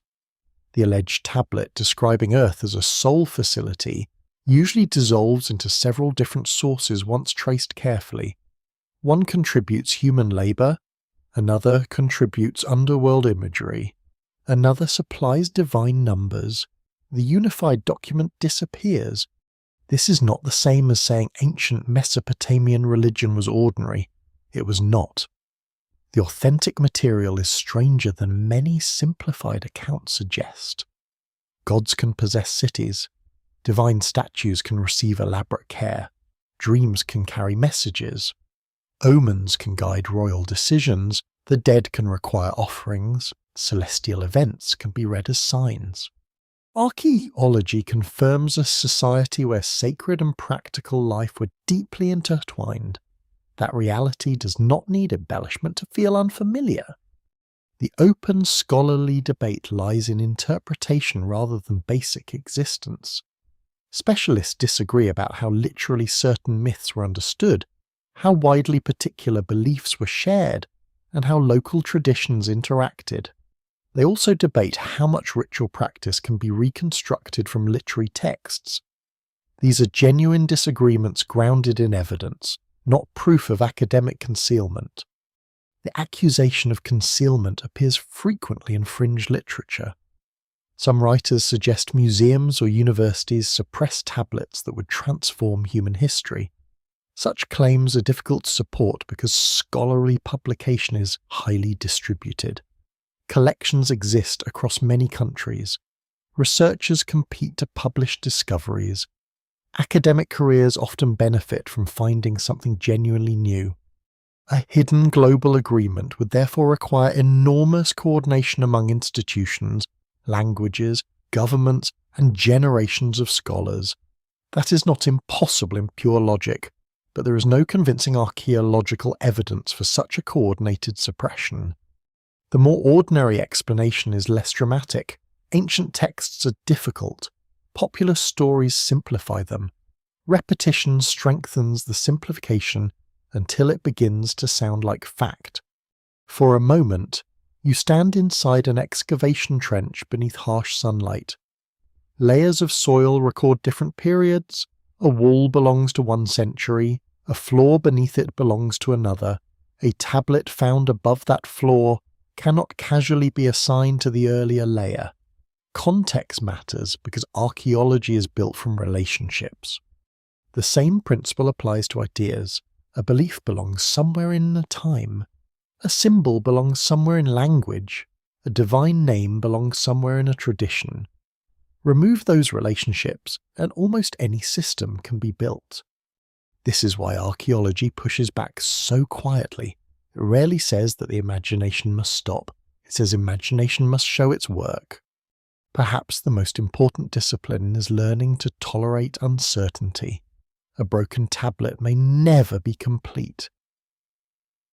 A divine title may never receive one perfect translation. A ritual may remain partly misunderstood. Scholars sometimes leave questions unresolved because the evidence does not justify certainty. That restraint can feel unsatisfying when a mystery promises a final answer. Yet uncertainty is not failure. It is often the most accurate conclusion available. You can still ask whether sevenfold patterns carry deeper significance. You can still wonder whether myths preserve memories of social systems older than their written forms. You can still compare distant traditions carefully. None of that requires claiming that one secret tablet says more than it does. The clay becomes more compelling when allowed to remain itself. The strange truth is that archaeology does not destroy the mystery, it transforms it. Instead of asking why scholars hide a complete answer, you begin asking why incomplete fragments inspire such complete theories. And that question leads somewhere far more human. The endurance of the theory reveals something important about the way human-bound beings respond to old stories. A claim does not survive for years simply because evidence is strong. Sometimes it survives because it answers a need that ordinary explanations leave untouched. The idea of hidden controllers endures because it gives shape to feelings of helplessness, repetition, hierarchy, and mortality that people recognize immediately, even when the historical foundation remains uncertain. Ancient Mesopotamian religion provides unusually fertile ground for this kind of interpretation. The cosmos is populated by ranked divine powers. Human beings occupy a lower position. Fate can be assigned. Cities belong to gods. Kings claim sacred authority. The dead enter another realm with its own rules. None of these ideas proves a prison world, but together they create a universe where human autonomy is clearly limited. You can feel why modern readers respond to that structure. People still live inside systems they do not fully control. Governments make decisions, employers set conditions, markets shift, technology watches behavior, illness arrives without permission, death remains unavoidable. When ancient myths describe invisible powers shaping destiny, the emotional distance between past and present can suddenly collapse. Researchers at universities such as Stanford University, Yale University, and Oxford University have long examined how myths survive because they express recurring human concerns. Historical context matters, but so does psychological resonance. A story about divine authority can remain powerful even after the temples vanish because authority itself has not vanished. This does not mean every interpretation is equally valid. Historical truth still depends on evidence, but cultural endurance depends on something else. A theory survives when it feels useful, memorable, and capable of organizing confusion. That organizing power is especially strong when suffering appears random. A hidden system can turn chaos into intention. Misfortune becomes planned. Repetition becomes programming. Social hierarchy becomes evidence of cosmic hierarchy. Death becomes another stage in the same structure. The emotional cost is obvious.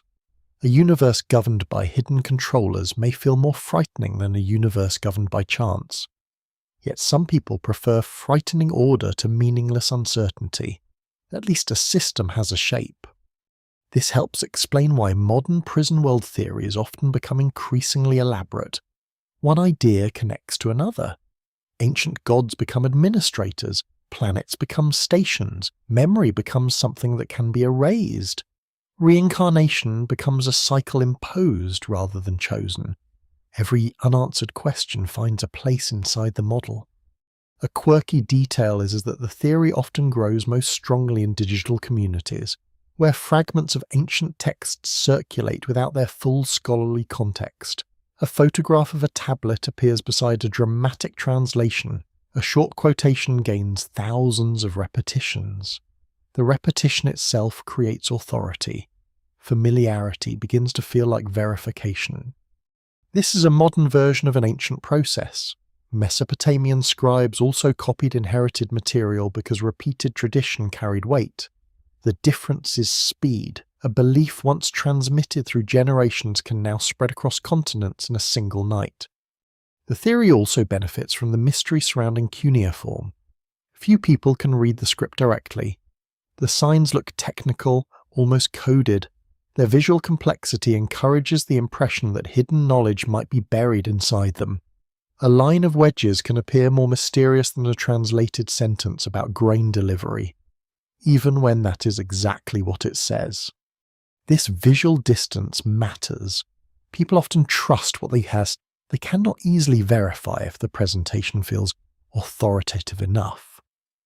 Ancient scripts create a natural barrier between source and audience. That barrier can be filled by scholars, but it can also be filled by confident speculation. The open scholarly debate lies in how an ancient religious system shaped later cultural imagination. Some researchers emphasize continuity across the Near East. Others stress discontinuity, local change, and the danger of forcing later ideas backward.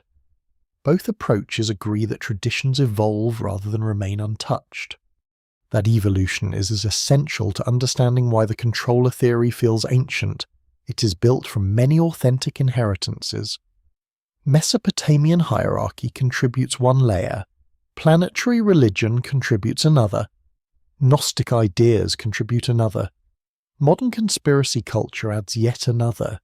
Each layer reinforces the next. The result becomes difficult to separate emotionally, even when it can be separated historically. You might imagine a listener encountering the theory for the first time late at night. The house is quiet. A video describes 7 ancient rulers, controlled afterlife, and a hidden purpose for humanity.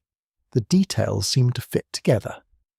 Familiar frustrations suddenly acquire a cosmic explanation.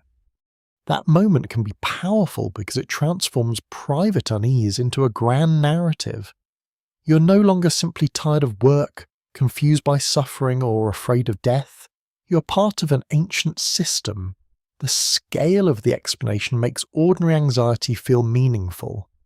Perhaps this is why evidence alone rarely dissolves the theory. Historical correction addresses facts, while the belief often serves an emotional or philosophical function. Telling someone that no tablet literally says Earth is the sole facility may clarify the record. It does not answer why life feels constrained. The ancient texts themselves understood this problem in another way. They describe humans as vulnerable to forces beyond comprehension.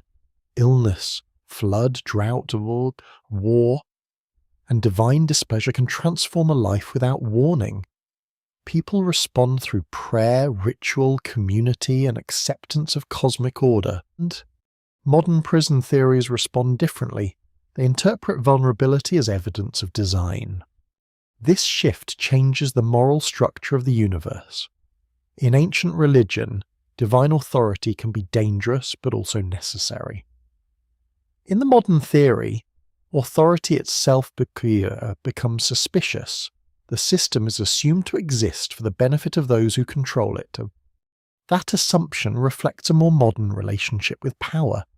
People living in large bureaucratic societies often encounter institutions as distant and impersonal. Decisions arrive through forms, algorithms, contracts, and policies. You may never meet the person responsible. Control feels invisible. Ancient divine councils can therefore resemble modern institutions more easily than ancient kings resemble modern citizens. A decision is made somewhere else. You experience the consequence.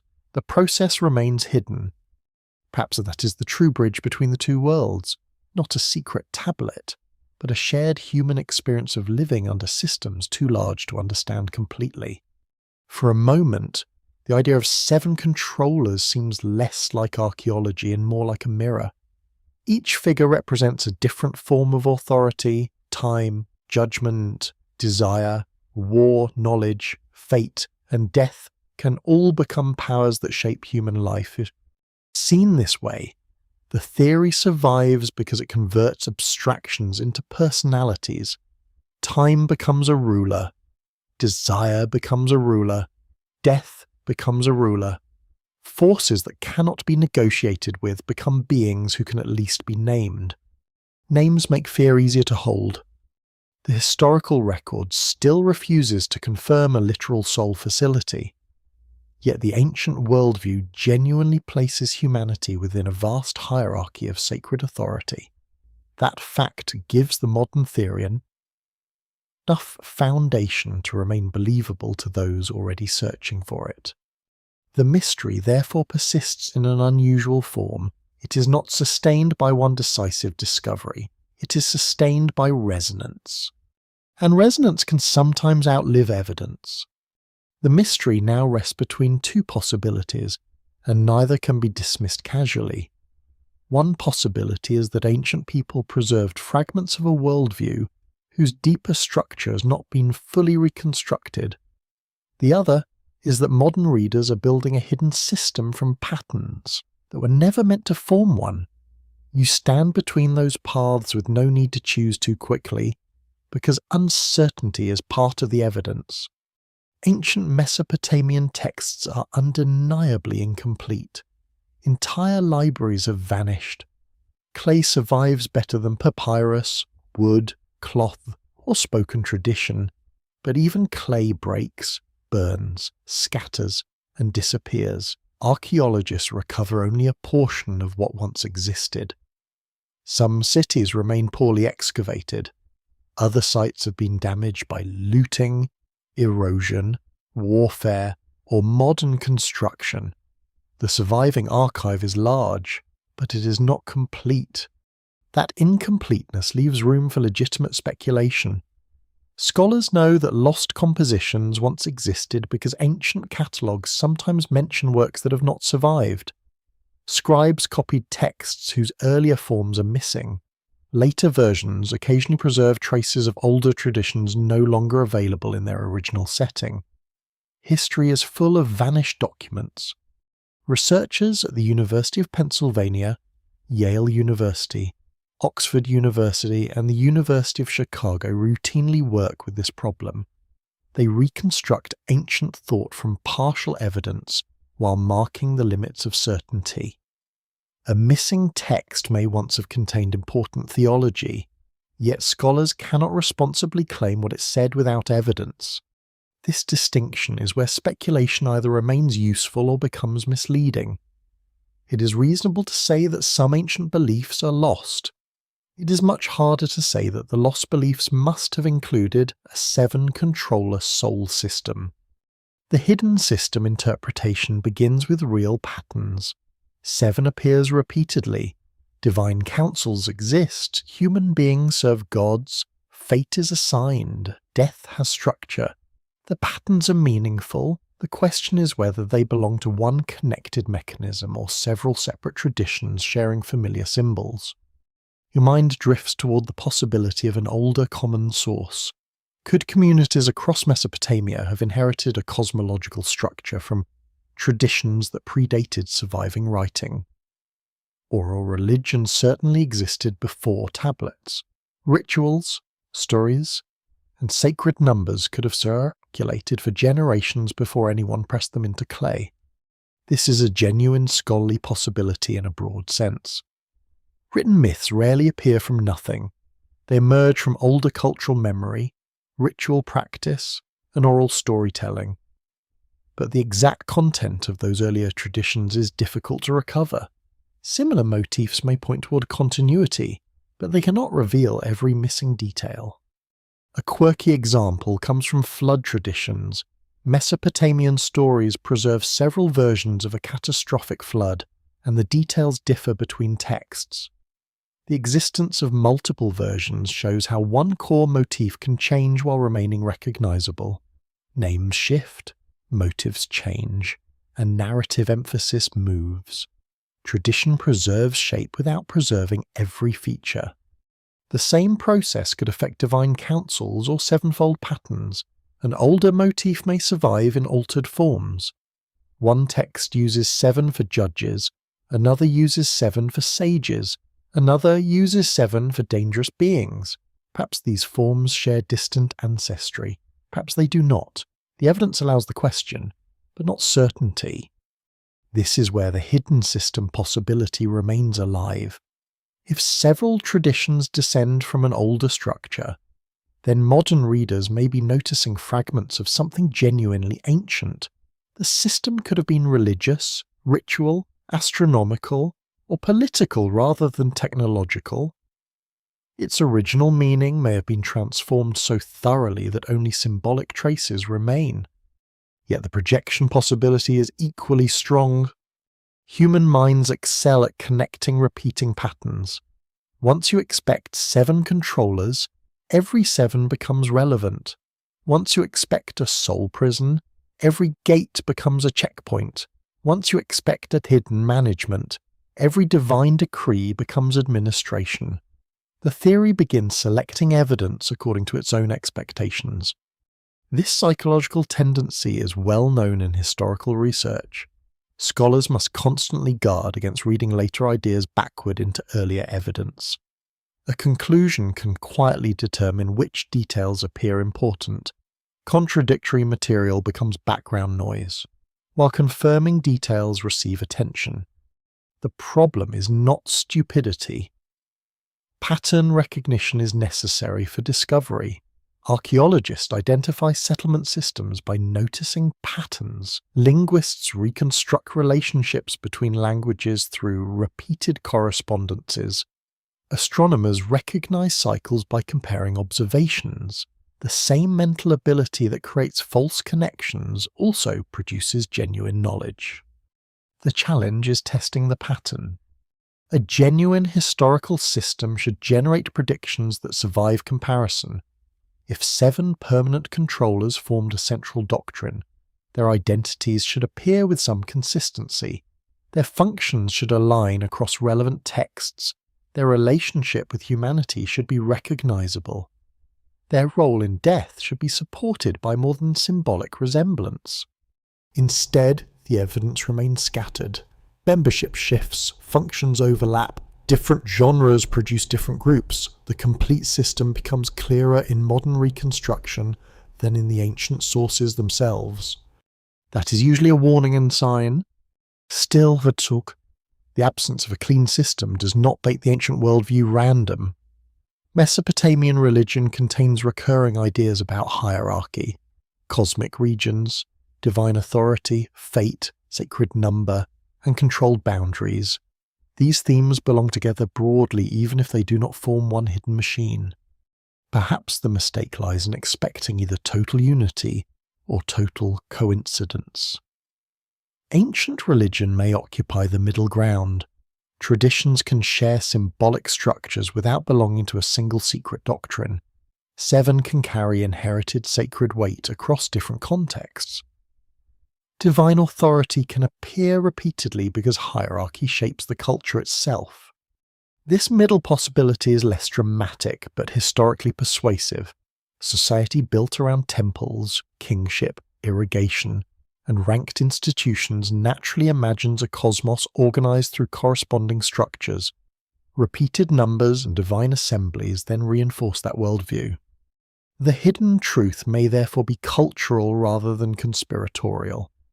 Humans constructed earthly systems and cosmic systems in conversation with one another. Each reflected the other. Authority became sacred because it resembled divine order, while divine order became understandable because it resembled human authority. The scholarly debate remains open around how much these systems reflect political realities versus inherited theology. Some researchers emphasize the influence of institutions. Others stress ritual continuity and mythic tradition. The relationship likely moved in both directions. For a moment, imagine a damaged tablet resting in darkness beneath centuries of soil. Half its lines are missing.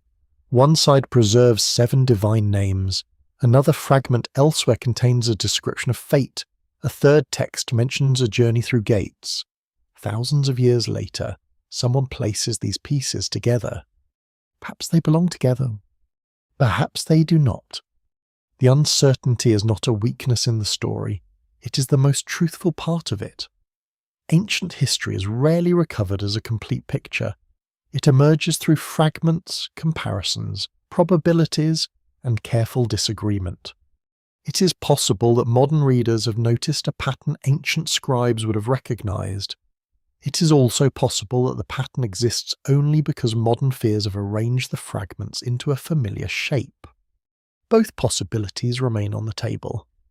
And sometimes the most unsettling discovery is not that history contains a hidden system, but that the human mind may be capable of building one from almost anything. Night settles over the ruins with a softness that makes the broken walls almost disappear. The ancient cities are quiet now. their temples reduced to foundations and weathered brick, their processional roads buried beneath dust. Above them, the same stars once watched by scribes continue moving across the sky. You stand in imagination among those remains, surrounded not by answers, but by traces of people who once believed the universe possessed structure, intention, and powers far beyond ordinary human sight. The idea of 7 controllers seems strongest from a distance. 7 divine figures can be arranged neatly, their domains can be assigned, their relationships with planets, judgment, authority, destiny, and death can be organized into a satisfying pattern.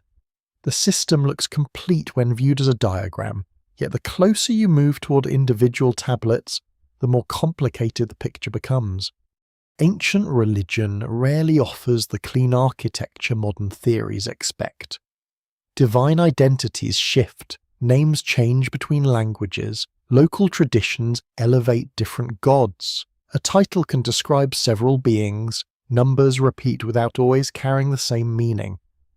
A group that appears important in one composition may disappear completely from another. This complexity is not a flaw in the ancient material. It is evidence that you are dealing with a living religious tradition rather than a mechanical code. Generations of priests, scribes, rulers, families, and storytellers inherited ideas while reshaping them. Their gods survived because they were adaptable. Researchers at Yale University, Oxford University, the University of Pennsylvania, and other major institutions have spent more than a century recovering this world from tablets and archaeological remains. Their work confirms extraordinary things without requiring hidden machinery. Mesopotamian civilizations imagined powerful divine assemblies, sacred kingship, underworld authorities, cosmic boundaries, and human obligations toward the gods. Those facts alone reveal a worldview very different from most modern assumptions. You might find it strange that ancient people could accept a universe filled with invisible administrators, yet their societies were already structured through ranks and obligations. Authority had faces. A ruler commanded officials, officials supervised workers, households contained elders, dependents, servants, and children.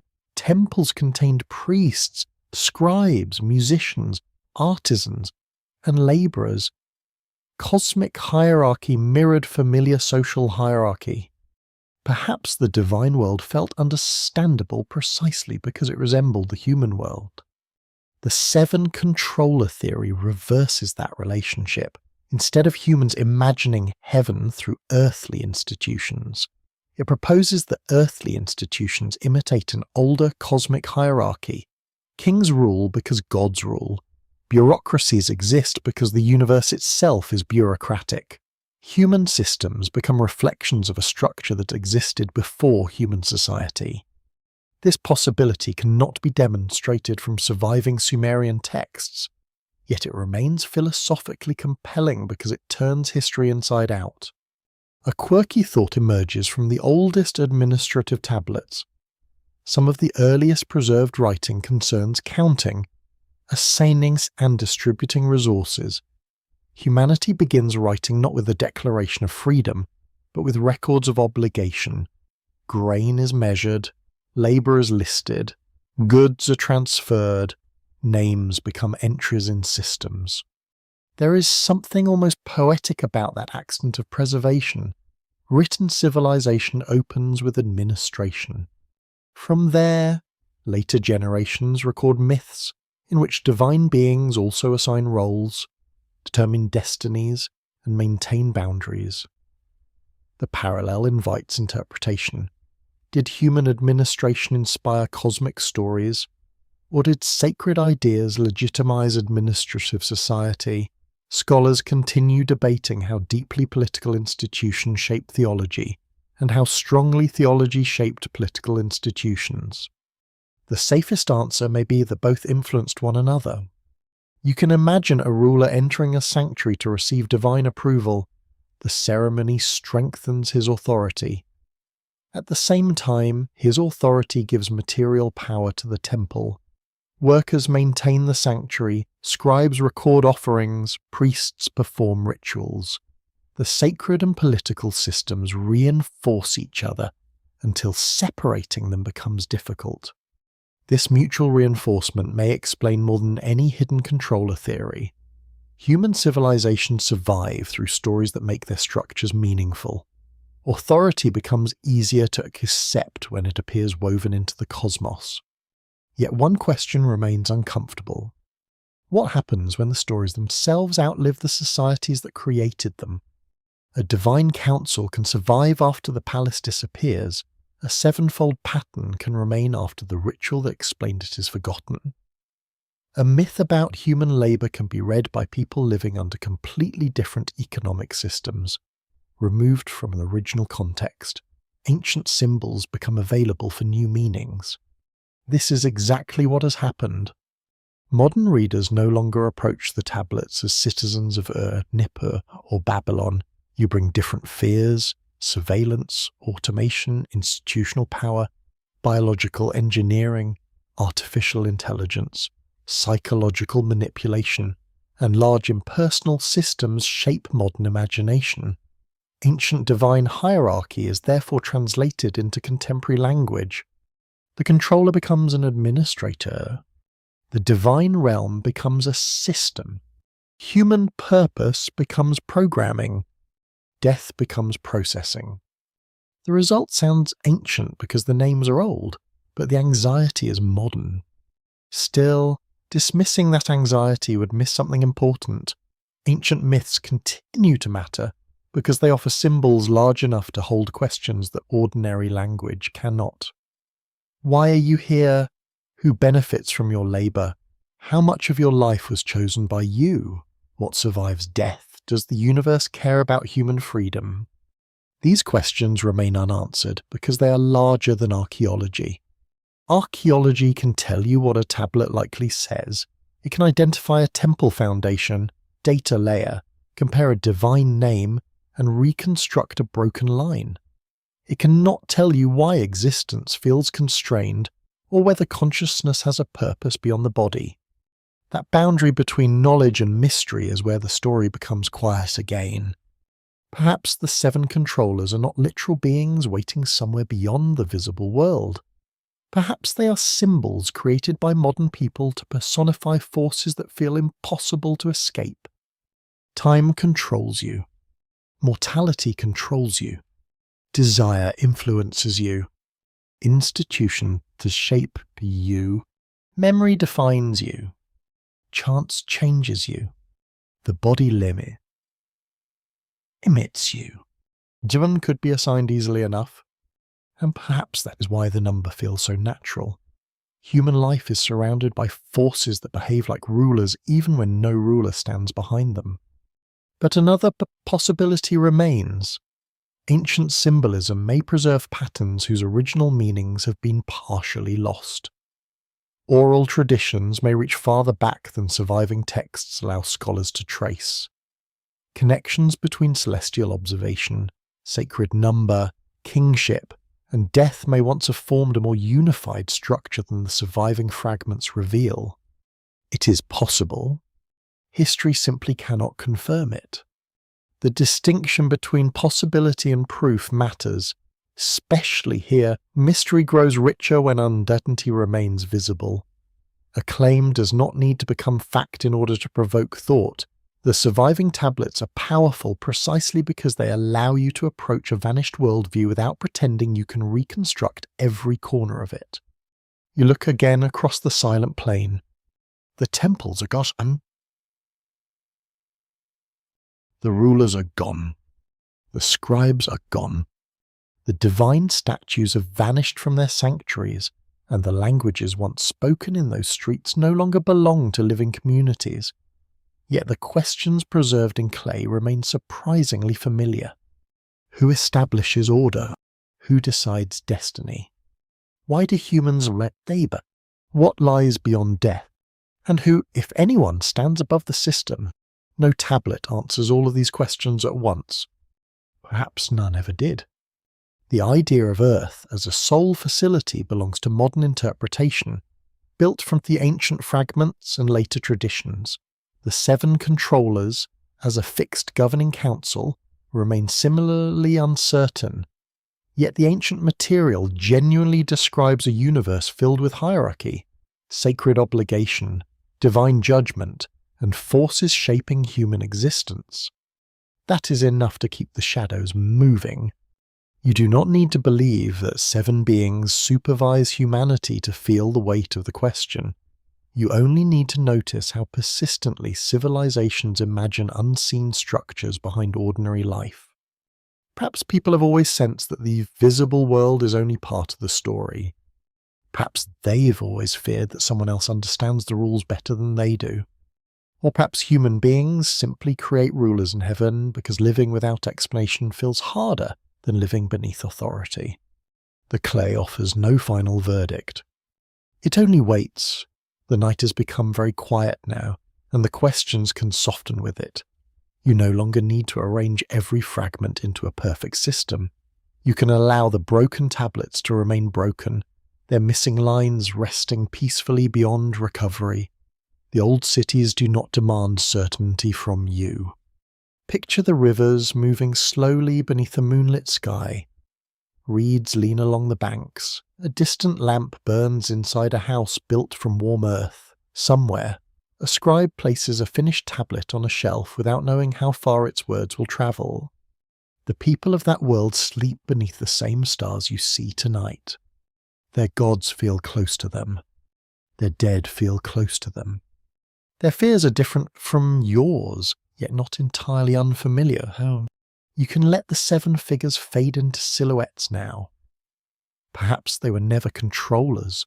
Perhaps they were gods, judges, planets, symbols, memories, or pieces of several traditions accidentally gathered together. Perhaps something deeper once connected them. There is no need to decide tonight. The dust has waited thousands of years, and it can wait longer. Let the ruined walls become softer in your imagination. Let the gates close without fear. Let the underworld return to myth, the temples return to silence, and the tablets return to their quiet shelves. History rarely gives complete answers. Sometimes it gives fragments. Sometimes those fragments become warnings, and sometimes they become mirrors. And sometimes they simply remind you that human beings have always looked into darkness and wondered whether something was looking back. The river continues. The stars continue. The clay remains. And perhaps somewhere between evidence and imagination, between memory and mystery, the story is not yet complete. Good night.